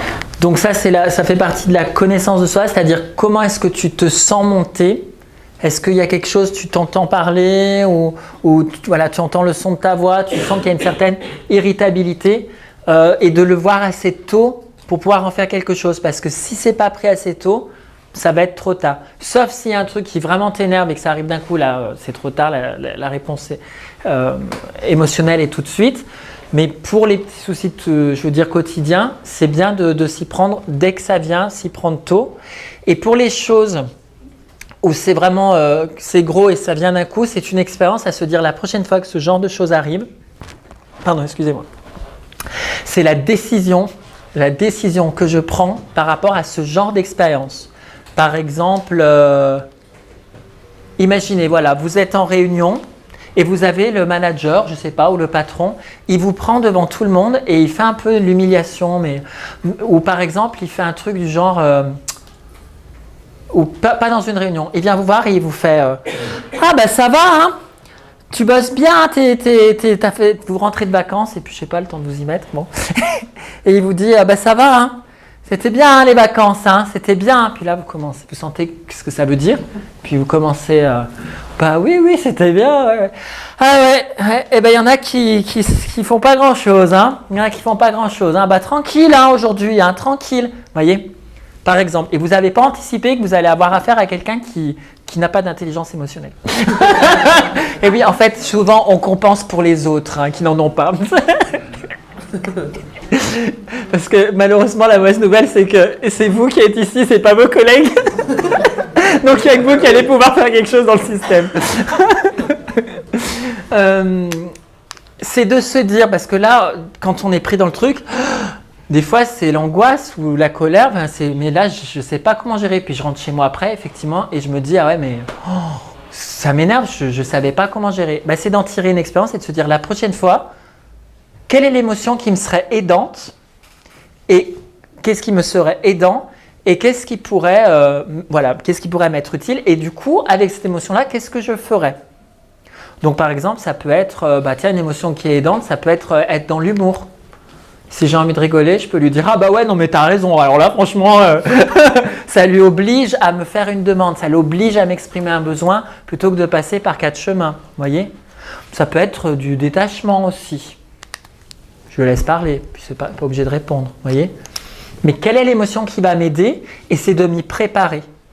Parce que si je ne me fais pas une préparation sur les situations que je vis, parce que j'en ai pas retiré une expérience, quand ça revient, du coup je suis encore pris dans le truc et je ne sais pas comment gérer ça. Et ça recommence. Ouais. Et c'est pour ça que voilà, c'est vraiment la préparation mentale, se dire voilà ce que j'ai vécu et qu'est-ce que j'en fais. Et à chaque fois que vous faites ça, vous faites grandir votre intelligence émotionnelle. Puisque du coup, vous commencez à avoir de l'expérience dans les situations qui ne sont pas évidentes. Et vous commencez à savoir comment les gérer. C'est faire une sorte de débrief en fait à la fin de la journée ou une fois qu'on a vécu. Ouais. On dit tiens, quelle leçon je vais en tirer. C'est super important, ce débrief. Alors on n'est peut-être pas obligé de le faire tous les jours, mais faites-le régulièrement. C'est vraiment prouvé, pareil, pour vraiment faire grandir l'intelligence émotionnelle. C'est des personnes qui, à un moment donné, se mettent au calme sans aller se vider la tête. Parce que regardez, souvent les personnes, ce qu'elles font, c'est elles bossent, elles vivent des émotions qui ne sont pas OK. Elles rentrent chez elles, il faut s'occuper des gamins, il faut aller voir après la famille. Il y a les sorties avec les copains. Et quand il y a du temps libre entre les deux, c'est j'écoute de la musique ou je regarde la télé. Il reste peu de temps pour, à un moment donné, faire le point. Donc faire le point, ça veut dire se donner, se faire une hygiène de vie, se donner des plages de temps, on n'a rien d'autre à faire que de penser à soi. Où on se dit, bah voilà, je fais le point. Comment s'est passée ma semaine? Comment est-ce que je souhaite évoluer? Je peux le faire comme une démarche en étant accompagné par un coach, un thérapeute. Voilà. Le coaching, ce n'est pas pour les gens qui ont des problèmes. Ils n'ont pas, a priori, le coaching, les gens n'ont pas de problème psychologique. Le coaching, c'est pour accompagner les gens à pouvoir faire le point, se connaître. C'est un petit peu la maïotique de Socrate. C'est de se connaître pour pouvoir grandir, améliorer ses performances, évoluer. Donc on peut le faire en étant accompagné, on peut le faire soi. Voilà, mais c'est une démarche. C'est vrai que c'est une démarche. Ça se fait pas tout seul. C'est comme un sport. Je trouve que c'est complexe parce que quand tout à l'heure tu disais on a une attitude détachée ou une attitude humour, on ne maîtrise pas la réaction de l'autre en face parce qu'il peut du coup rentrer en colère. De voir si on est détaché, de se dire déjà on est tranquille, mais en plus on n'a rien à faire. Ouais. Et donc ça, j'ai vu là aussi ce rapport-là. Ouais. Alors effectivement, on ne maîtrise pas la réaction de l'autre, donc deux choses par rapport à ça, parce que tu dis, en même temps, on va prévoir, on va se dire, tiens, je vais être détaché, mais je ne maîtrise pas sa réaction en face.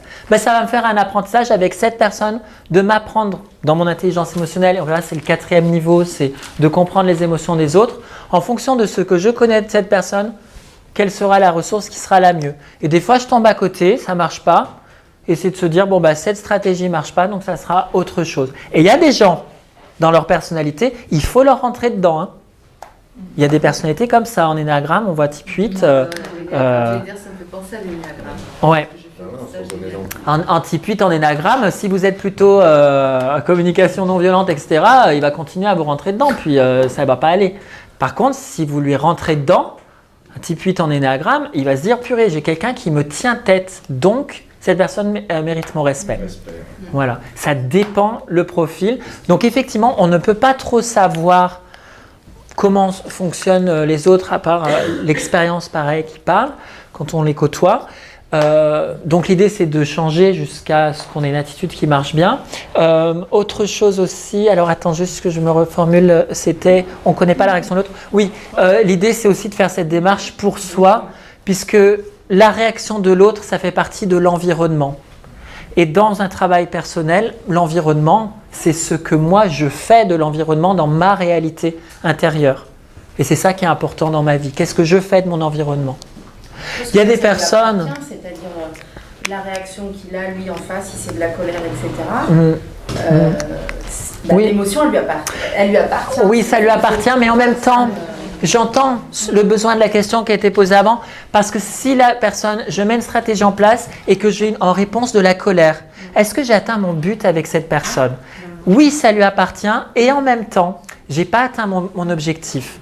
Donc si vraiment je veux être dans une bonne intelligence émotionnelle, c'est de se dire comment et à la fois prendre en considération mon besoin, de pouvoir faire en sorte que sa réflexion ne m'atteigne plus, et à la fois réussir à provoquer un changement chez l'autre en le mettant dans des conditions de communication suffisantes qui vont faire en sorte que du coup la personne va pouvoir réagir différemment. Donc effectivement ça va se poser, ça va se réfléchir. Parce que sinon...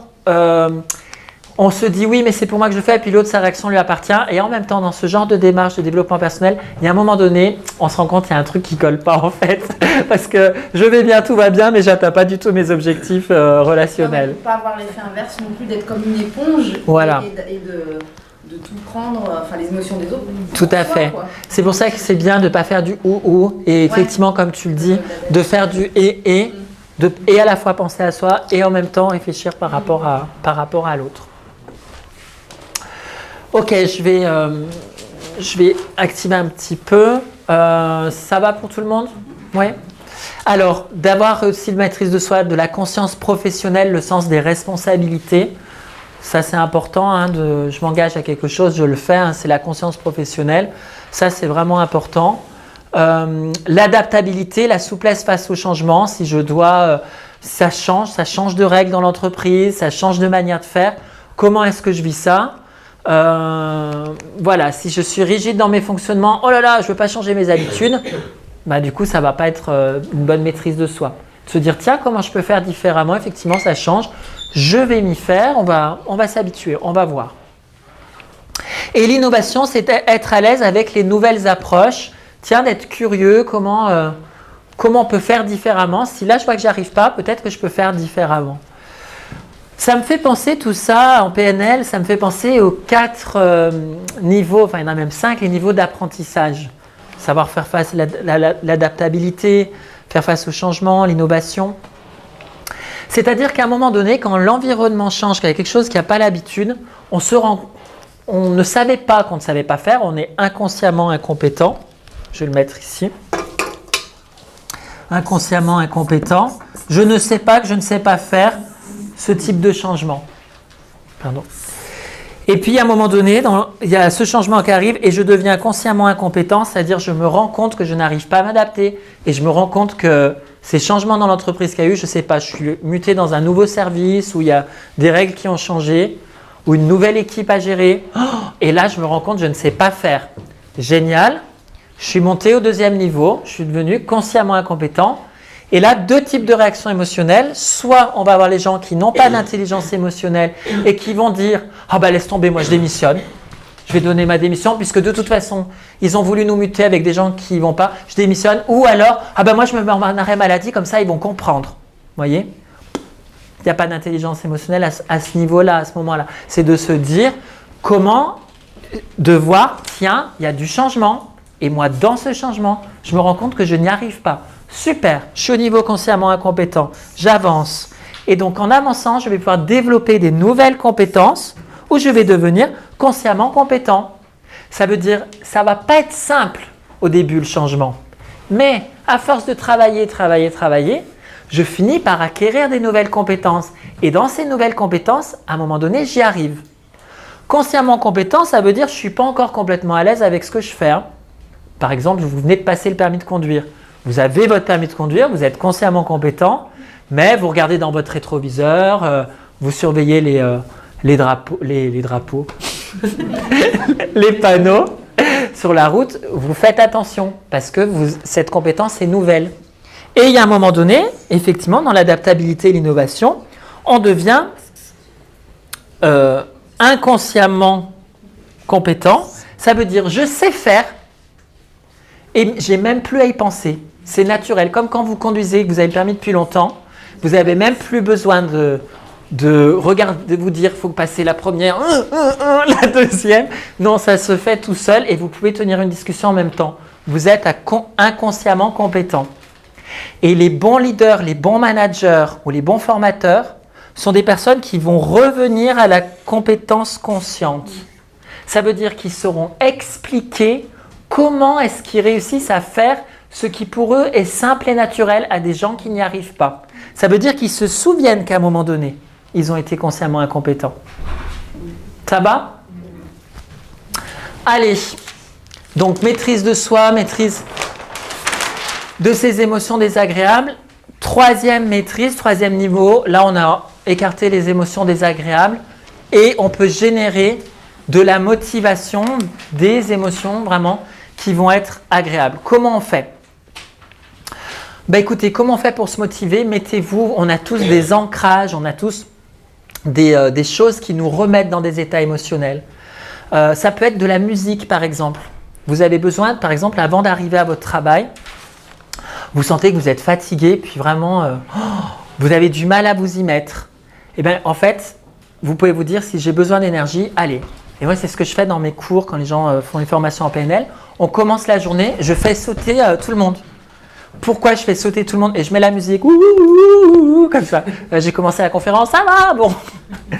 Pourquoi? Parce que ce qui est important, c'est de se mettre en énergie. Si je veux me motiver, si je me mets pas mon corps en énergie, je vais rester dans cette énergie-là. Donc, écouter de la musique, bouger son corps.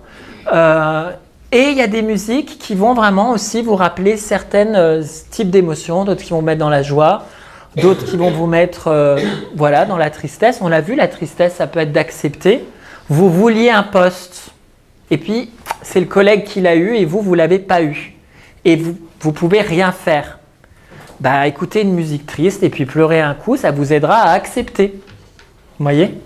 Que si vous restez coincé dans la frustration, vous allez manifester de la colère, éventuellement de la jalousie, mais ça ne va pas être aidant parce que de toute façon, le poste, vous ne l'avez pas.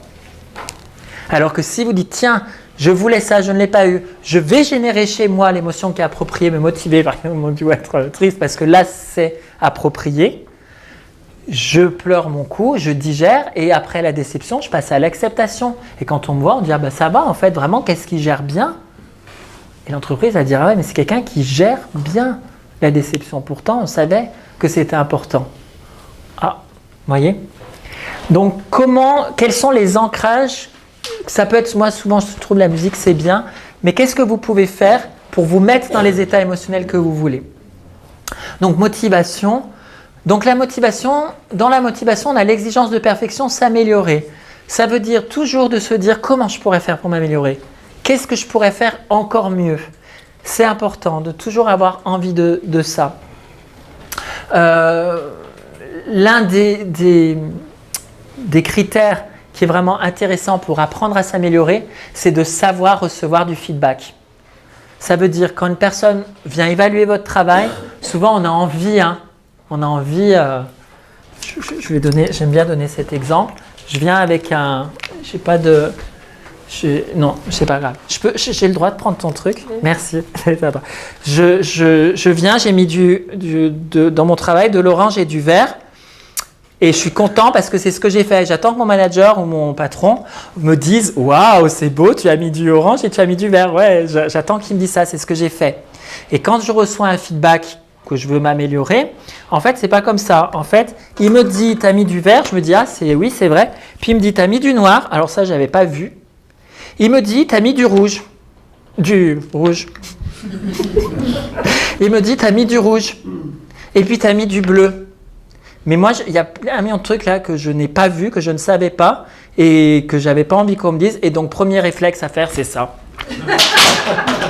D'accord? Ça veut dire il va se faire foutre avec son feedback de merde. Vous voyez? Parce que moi, c'est pas ce que je voulais faire. Ça, c'est la réaction instinctive. Donc, comment on le sait qu'on ne prend pas le feedback? Je vous donne une clé. Quand vous vous voyez vous justifier. Oui, mais... Quand vous voyez vous justifier, vous ne prenez pas le feedback. Donc, moi, ce que je fais, c'est ce que je dis à mes élèves qui font les formations, je leur dis, en feedback, vous vous taisez. Ça veut dire que vous apprenez à vous taire. Et moi, c'est ce que je fais aussi, j'apprends à me taire. Quand je reçois, parce que intérieurement, ça fait... Mais j'écoute. Je me dis, j'écoute. Et après, qu'est-ce que je fais après? Je dis, bon, je vais ramasser le vert, je suis d'accord avec ce qu'il m'a dit. Je reprends l'orange, je ne sais pas où il est passé. Il est là. L'orange, il ne l'avait pas vu, mais moi, je le savais que j'avais fait ça bien. Donc, je le mets. Le rouge, je ne suis absolument pas d'accord. J'ai le droit de refuser des choses qu'on me dit. J'ai le droit. Le noir, par contre, ouais, c'est pas mal. Et le bleu, allez, aussi. Le rouge, je ne le prends pas, mais le reste, je le prends.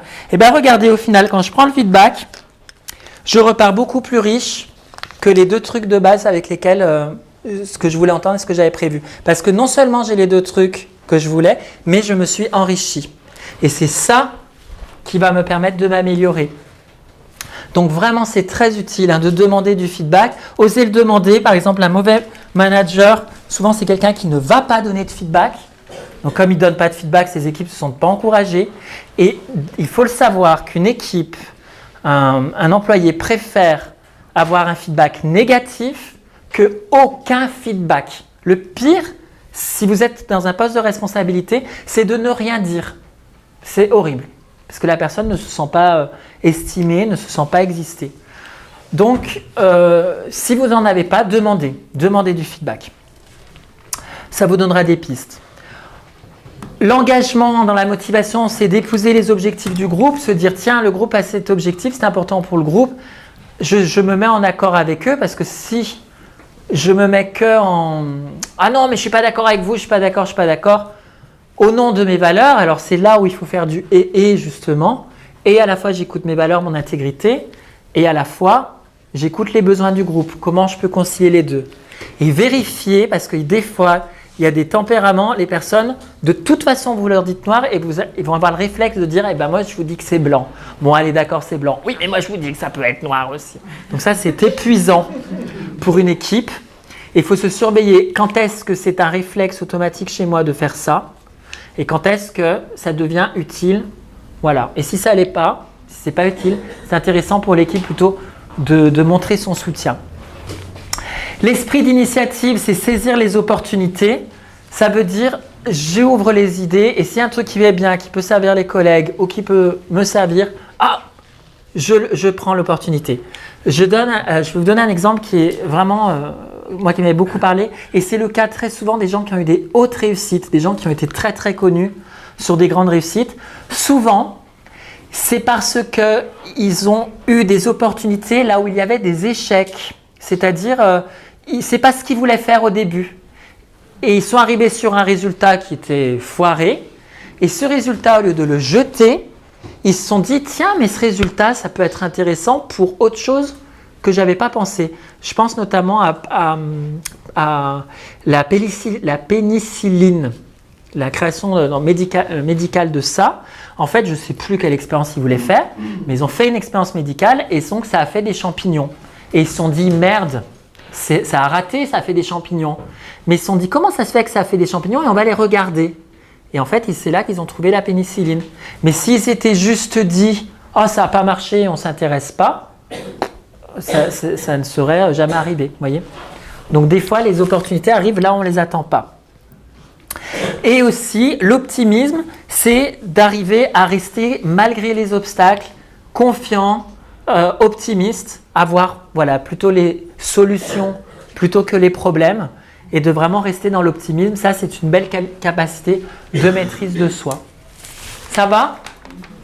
Ça vous fait envie tout ça? Alors, tiens, j'en étais aux compétences sociales d'empathie. Alors, les compétences sociales, donc là, on a vu donc les deux premières, hein, les trois premières, correspondaient vraiment à soi-même, hein, faisant le point sur soi. Là, c'est vraiment dans la relation à l'autre. Donc, l'empathie, c'est la compréhension des autres. Donc, la compréhension des autres, c'est d'arriver aussi à savoir observer les personnes, savoir observer nos interlocuteurs. Ça, c'est aussi quelque chose qu'on apprend beaucoup hein, en PNL. On dit aux personnes, ferme les yeux, pense à un truc triste, pense à un truc joyeux. Et on essaye, par exemple, dans les exercices, on se met en groupe et on dit, alors là, la personne doit penser à 3 choses différentes. Et on doit lui dire, par exemple, bah là, c'était négatif, négatif, positif ou neutre. Enfin, on met les choses dans l'ordre. C'est pour s'exercer à pouvoir... Il y a des gens, on voit difficilement, hein, mais à pouvoir voir qu'est-ce qui se passe chez l'autre. Les gens qui montrent rien, ça peut être au niveau... on peut voir un petit peu des paramètres au niveau de la respiration. On peut voir comment le visage, si la personne elle pâlit ou qu'elle devient rouge ou si c'est un peu plus crispé. On peut voir. Et ça, c'est assez culturel. Hein, pour les gens, on arrive facilement à voir. Par exemple, les Américains, eux, on voit énormément. Yeah! Hug! Etc. Et vous allez avoir un Américain qui va aller vouloir négocier avec des Chinois. Alors, le Chinois, on voit rien. Ils ne montrent pas. C'est culturel. Ils ont appris. Il ne faut pas montrer ses émotions. Donc, voilà, c'est intéressant de voir comment on peut les détecter quand même et de comprendre les personnes et de se dire c'est quoi qu'elle ressent là. C'est de la frustration ou c'est de la déception? C'est de la satisfaction ou c'est de l'encouragement? Vous voyez? C'est quoi? C'est de la culpabilité ou c'est du regret? C'est quoi? Vous voyez? C'est de l'anxiété ou c'est de l'angoisse? Qu'est-ce que la personne elle ressent? Qu'est-ce qu'elle dit? Comment elle se comporte? De pouvoir comprendre les autres et de pouvoir être dans la passion du service, satisfaire les besoins du client. Donc là aussi, c'est avec les clients, hein, quand on est en relation. Donc là, souvent, c'est des métiers qui sont plus en lien avec le public, hein, les gens qui sont dans la vente, dans la relation d'aide, dans la pédagogie, le management aussi. Un policier, si, il peut aussi être dans l'empathie d'ailleurs. Comment on va reconnaître selon les métiers la bonne intelligence émotionnelle? Un bon policier, c'est quelqu'un qui va rarement utiliser la force. Il n'en aura pas besoin puisqu'il aura développé tout un tas de compétences relationnelles qui fait qu'il en aura moins besoin. Vous voyez ce que je veux dire? Bref, je faisais un exemple. Donc la passion du service, ça veut dire quand même qu'à la base, hein, pour développer ce genre de compétences, il faut aimer ça, les relations humaines. Il faut avoir envie de rentrer en relation avec les autres, voilà. Et que ça nous fasse plaisir de satisfaire les personnes. C'est aussi l'empathie avec les autres, c'est l'enrichissement des autres, stimuler leurs capacités, c'est-à-dire de se dire comment je peux faire pour faire en sorte que cette personne vraiment elle soit motivée et qu'elle soit bien. Donc je vais l'encourager, je vais lui donner du signe de reconnaissance. Là aussi, des signes de reconnaissance, des petites clés que je vais vous donner. Vous avez différentes manières de le faire. Vous pouvez envoyer des textos. Vous pouvez écrire une petite note au bureau. Vous pouvez le dire. Vous pouvez faire un geste. Vous pouvez faire un acte aussi. C'est-à-dire, bah, tiens, j'ai pensé à la personne pour l'encourager. Je vais lui confier un projet qui était plus important, par exemple. On a différentes méthodes. Donc, écrit, oral, geste, acte. J'oublie. Non, écrit, parole. Sachant qu'il y a des gens, là aussi c'est pareil, quand on comprend les gens, il y en a certains signes comme ça d'encouragement, ils ne les prennent pas. Des gens, ils vont prendre un signe d'encouragement pour de la flatterie si c'est oral. Ils vont dire, qu'est-ce que cette personne, elle me flatte? Qu'est-ce qu'elle cherche à obtenir? Vous voyez?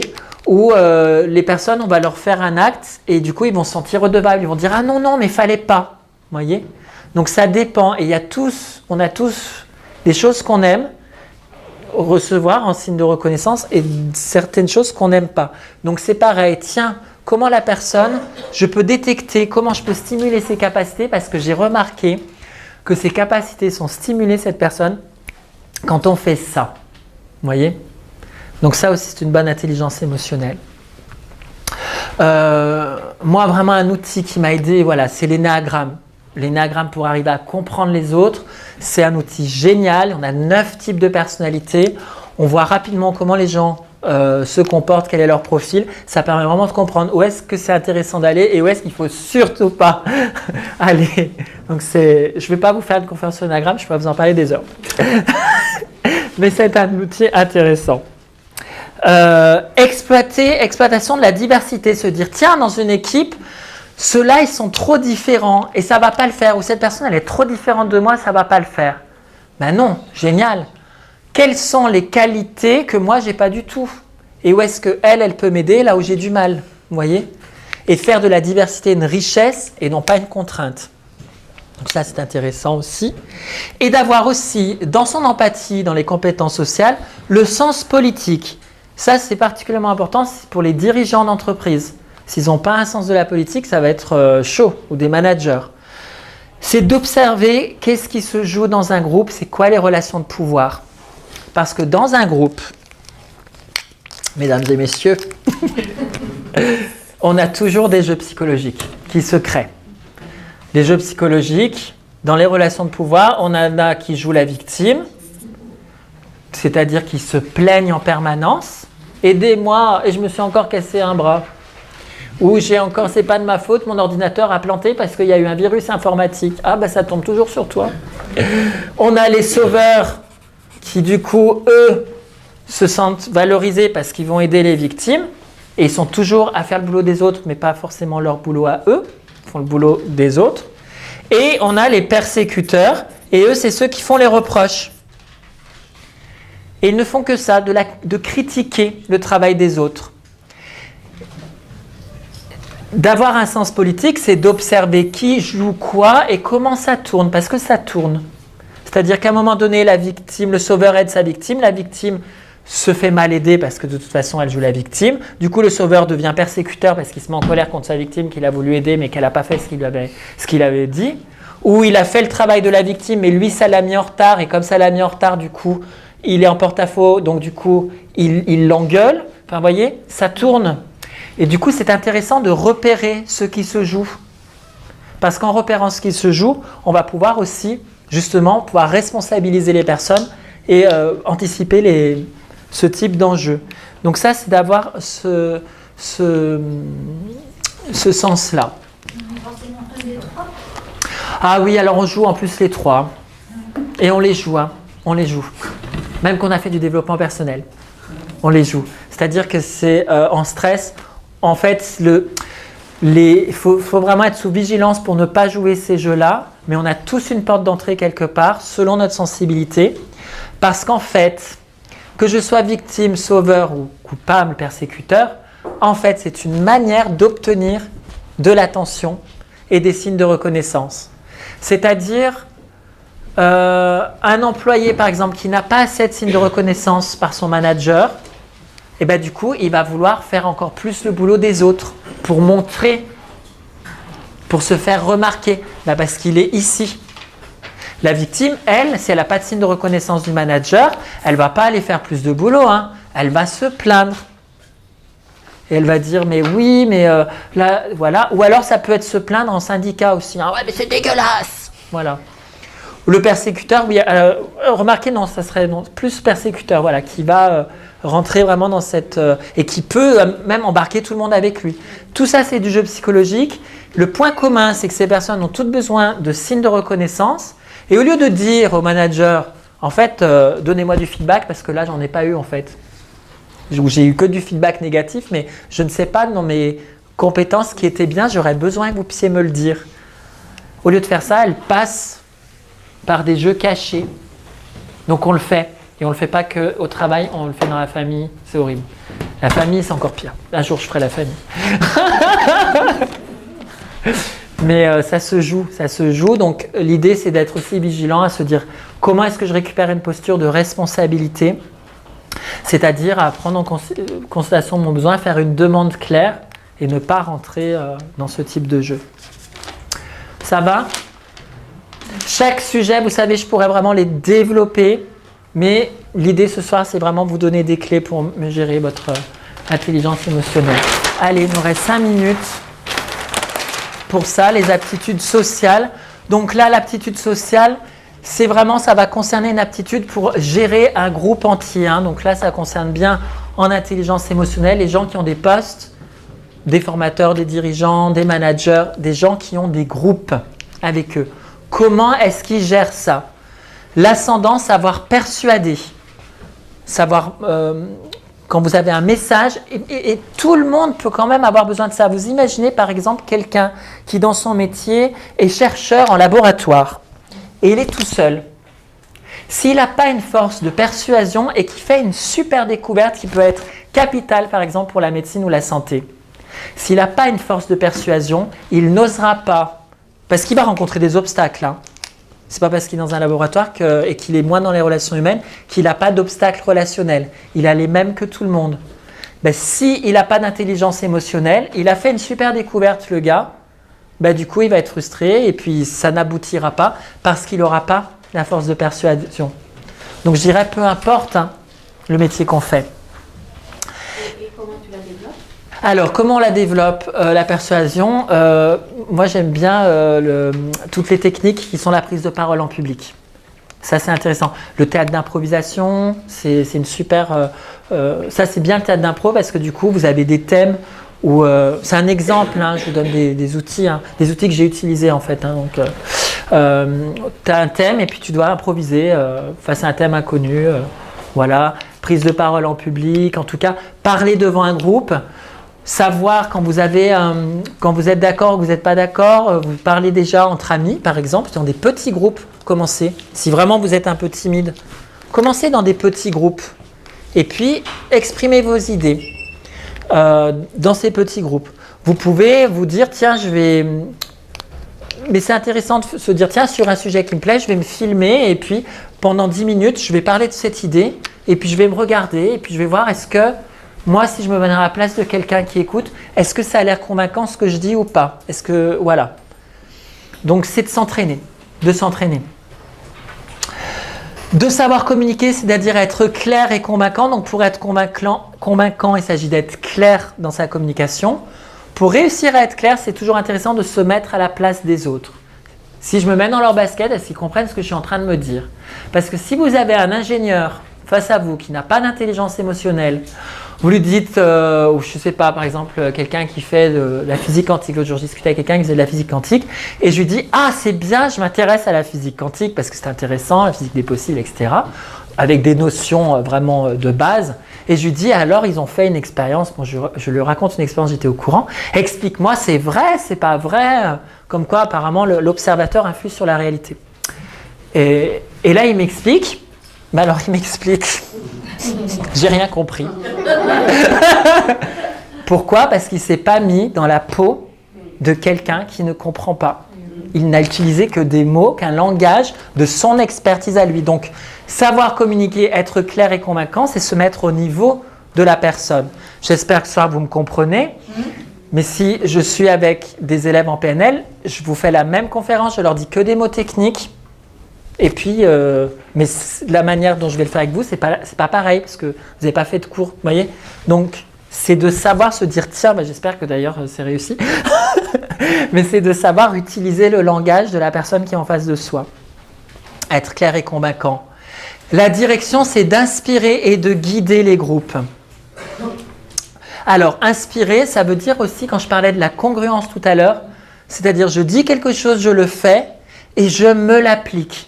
Si je ne suis pas un modèle inspirant, on ne va pas me suivre. Hein. On ne va pas me suivre. Imaginez, je fais un coaching et je vais voir par exemple quelqu'un et je lui dis « Oh là là, donc la personne a besoin d'être accompagnée parce qu'elle aimerait sortir avoir plus de motivation parce qu'elle a tendance à déprimer. » Et que j'arrive et que je lui dis « Oh, je me suis couché là, je vais te coacher, mais ce matin, bon, tu t'inquiètes pas aujourd'hui, hein, mais là, ce matin, ça va pas trop, mais je me suis couché tard, puis tu sais, la semaine dernière, en plus, je me suis fait larguer, alors... Et la personne, c'est pas congruent, c'est pas inspirant, voyez? Donc, c'est qu'est-ce que je montre plus que ce que je dis. C'est ça qui est inspirant pour les personnes. Donc, inspirer, guider les groupes. On a besoin de modèles. On s'est construit avec des modèles quand on était enfant. On s'est construit avec ça. On a voulu ressembler à des héros de l'enfance, que ce soit des personnages de dessins animés, que ce soit des personnes qu'on a réellement connues. On a eu envie de ressembler à ces personnes et ces personnes-là nous ont inspirés. Donc les aptitudes sociales, c'est de pouvoir incarner, être un modèle. Donc médiation, négocier, gérer les conflits. Voilà, ça veut dire, il y a deux personnes, il y a des gens qui ne s'entendent pas. Quel est ton besoin? Explique-moi. J'ai bien compris, c'est ça que tu vis? Oui, c'est ça que je vis. Et toi, qu'est-ce que tu vis? Oh, c'est ça que tu vis? Oui. Ah bah c'est pour ça que vous ne vous comprenez pas, on est d'accord? Oui. Bien, nous sommes d'accord. C'est pour ça que vous ne vous entendez pas? Oui. D'accord, qu'est-ce que vous voulez en faire? Puisque toi, ton besoin c'est ça et toi, ton besoin c'est ça. Comment on peut, au lieu de faire du ou, comment on peut faire du et? Ça, c'est de la médiation. Cette capacité de pouvoir gérer les conflits, c'est super. Nouer des liens. Donc, souvent, oui, les outils, hein, c'est de faire du et d'aller chercher, l'outil technique que je pourrais vous donner, d'aller chercher les besoins plutôt que de focaliser sur la stratégie. Par exemple, imaginons, vous avez des personnes qui, je dis n'importe quoi, qui travaillent dans un orphelinat et il faut dire aux enfants à 6 ans ou pas, on leur dit le Père Noël il n'existe pas, qu'est-ce qu'on fait? Et il y a ceux qui disent on leur dit, et il y a ceux qui disent non on leur dit pas. Tant qu'on est sur ce niveau-là, on ne va pas s'entendre en fait. Parce qu'il y a pour ceux qui sont pour et il y a ceux qui sont contre. Mais si on communique à un autre niveau, on va pouvoir entrer dans de la négociation. En quoi c'est important pour toi de le dire? Pour moi, c'est important de le dire parce qu'il faut que l'enfant puisse avoir confiance en nous, vu qu'ils sont dans un orphelinat. Il faut qu'ils aient confiance. Et là, si on leur dit des mensonges, ils ne vont pas avoir confiance. Donc moi, c'est la confiance. Et toi, pourquoi tu ne veux pas leur dire? Parce que moi, ce que je veux, c'est qu'ils puissent continuer à rêver. Ok, bah alors comment on fait pour et à la fois leur apporter du rêve tout en maintenant et en créant une certaine relation de confiance? On fait du et. Et peut-être il va y avoir d'autres idées créatives qui vont arriver. Mais tant qu'on reste sur le problème, on le dit pas, on ne peut pas s'entendre et on ne fait que s'engueuler dans des rapports de force. Donc cette capacité est intéressante à développer. Nouer des liens et des relations utiles. Je vais déborder un petit peu, c'est 10h05. C'est OK pour vous? Ça va? Est-ce qu'il y en a pour qui c'est pas OK? Ça n'a pas l'air, donc je continue. Nouer des liens et des relations utiles, c'est important de savoir créer du lien. Bien sûr aussi des relations qui vont être utiles dans les objectifs. Hein. Alors, créer du lien, pareil, je vous le fais rapide. 4 outils pour créer du lien. Comment vous allez faire ça? Ça se fait petit à petit, créer du lien. D'abord, c'est la synchro. Ça veut dire je me synchronise à mon interlocuteur et à sa manière de fonctionner. Imaginez, je vais dans une entreprise, j'y vais en jogging alors qu'ils sont tous en costard. Je ne vais pas bien créer la relation là, je ne vais pas bien créer le rapport. Donc je me synchronise à sa façon de faire, à sa tradition aussi, hein, sa culture. S'il change de pays, je m'habille avec la culture du pays dans lequel je vais. Enfin, je respecte, je me synchronise. Ensuite, il y a l'ancrage, la motivation. Ça veut dire que je vais créer des expériences qui vont stimuler des bonnes émotions. Des émotions positive, ce qui fait que la personne, quand elle me voit, ça lui rappelle qu'elle a passé des bons moments. C'est pour ça que les repas d'affaires sont importants pour les gens qui sont des dirigeants, tout ça. Ils invitent les clients à aller manger. Pourquoi ils les invitent à manger? Parce qu'ils vont vivre un bon moment, ça va leur faire plaisir, ça va être sympa, ça va générer dans la relation une bonne expérience. Ensuite, c'est d'envoyer du signe de reconnaissance, de pouvoir dire à l'autre ce qu'on apprécie et de pouvoir se mettre en lien avec lui, avec les valeurs que vous partagez. Quelles sont les valeurs? L'honnêteté, l'intégrité, l'authenticité, la réussite, se dépasser, la confidentialité. Qu'est-ce qui est important pour la personne et qui pourrait se rapprocher des valeurs qui sont importantes pour vous et de pouvoir échanger là-dessus pour pouvoir vraiment créer un objectif commun. Ça se crée en petit à petit et c'est en tout cas ce qui fait qu'il y a des bonnes relations avec les personnes. Si là vous pensez des gens avec qui vous avez des mauvaises relations, vous allez constater qu'il n'y a rien de tout ça. Et les gens avec qui vous avez des bonnes relations, des fois il y a juste un paramètre, mais les gens avec qui vous avez des très bonnes relations, il y a les 4. Ça devient des gens importants pour vous. Un bon outil ça. Hein. Donc voilà. Ça, c'est nouer des liens, des relations utiles. Avoir le sens de la collaboration et de la coopération, ça veut dire, tiens, par exemple, vous avez une entreprise, plutôt que de vous dire, je vais lutter contre mes concurrents, en quoi, même si on est concurrent, en quoi il y a peut-être parfois des objectifs qu'on pourrait avoir en commun et dans lesquels on pourrait collaborer ensemble pour être ensemble gagnants. Ça veut dire que les ressources, au lieu de les faire l'un contre l'autre, on utilise nos potentiels pour créer ensemble sur un objectif commun. Ça crée du lien, c'est intelligent. Et mobiliser une équipe, ça veut dire pouvoir réussir à mobiliser une équipe, c'est-à-dire la motiver. Donc ça veut dire avoir des compétences pour gérer les soucis relationnels qui se passent dans l'équipe et créer de la motivation en lien avec les valeurs qui sont importantes pour les personnes qui sont présentes. Parce que si les valeurs sont nourries, si les gens se reconnaissent dans ce qui est important pour eux, dans le projet de l'entreprise, ils vont vraiment adhérer à votre projet. Mais s'ils ne se reconnaissent pas dans ce que vous proposez, ça va être difficile, hein. Vous allez peut-être juste les motiver avec la paye à la fin du mois, mais c'est tout. Il faut que ça ait autre chose qui soit plus essentiel que le besoin de sécurité. Il faut qu'il y ait quelque chose qui dise « Oui, quand je fais ça, je participe, je contribue à rendre ce monde meilleur, par exemple, ou je contribue à quelque chose qui est important pour moi dans ma vie, dans mon système de valeurs. » Et là, vraiment, ça va motiver une équipe. Voilà, j'arrive à la fin du marathon, ça va ? Oui, ça va. Non, parce que je suis allée vite, comme on avait juste 2 heures. Voilà, je vous ai vraiment fait cet éventail de l'intelligence émotionnelle. Oui, c'est génial. Et oui, ça se travaille. Vraiment, ça se travaille. Page de publicité pour conclure. C'est mon métier.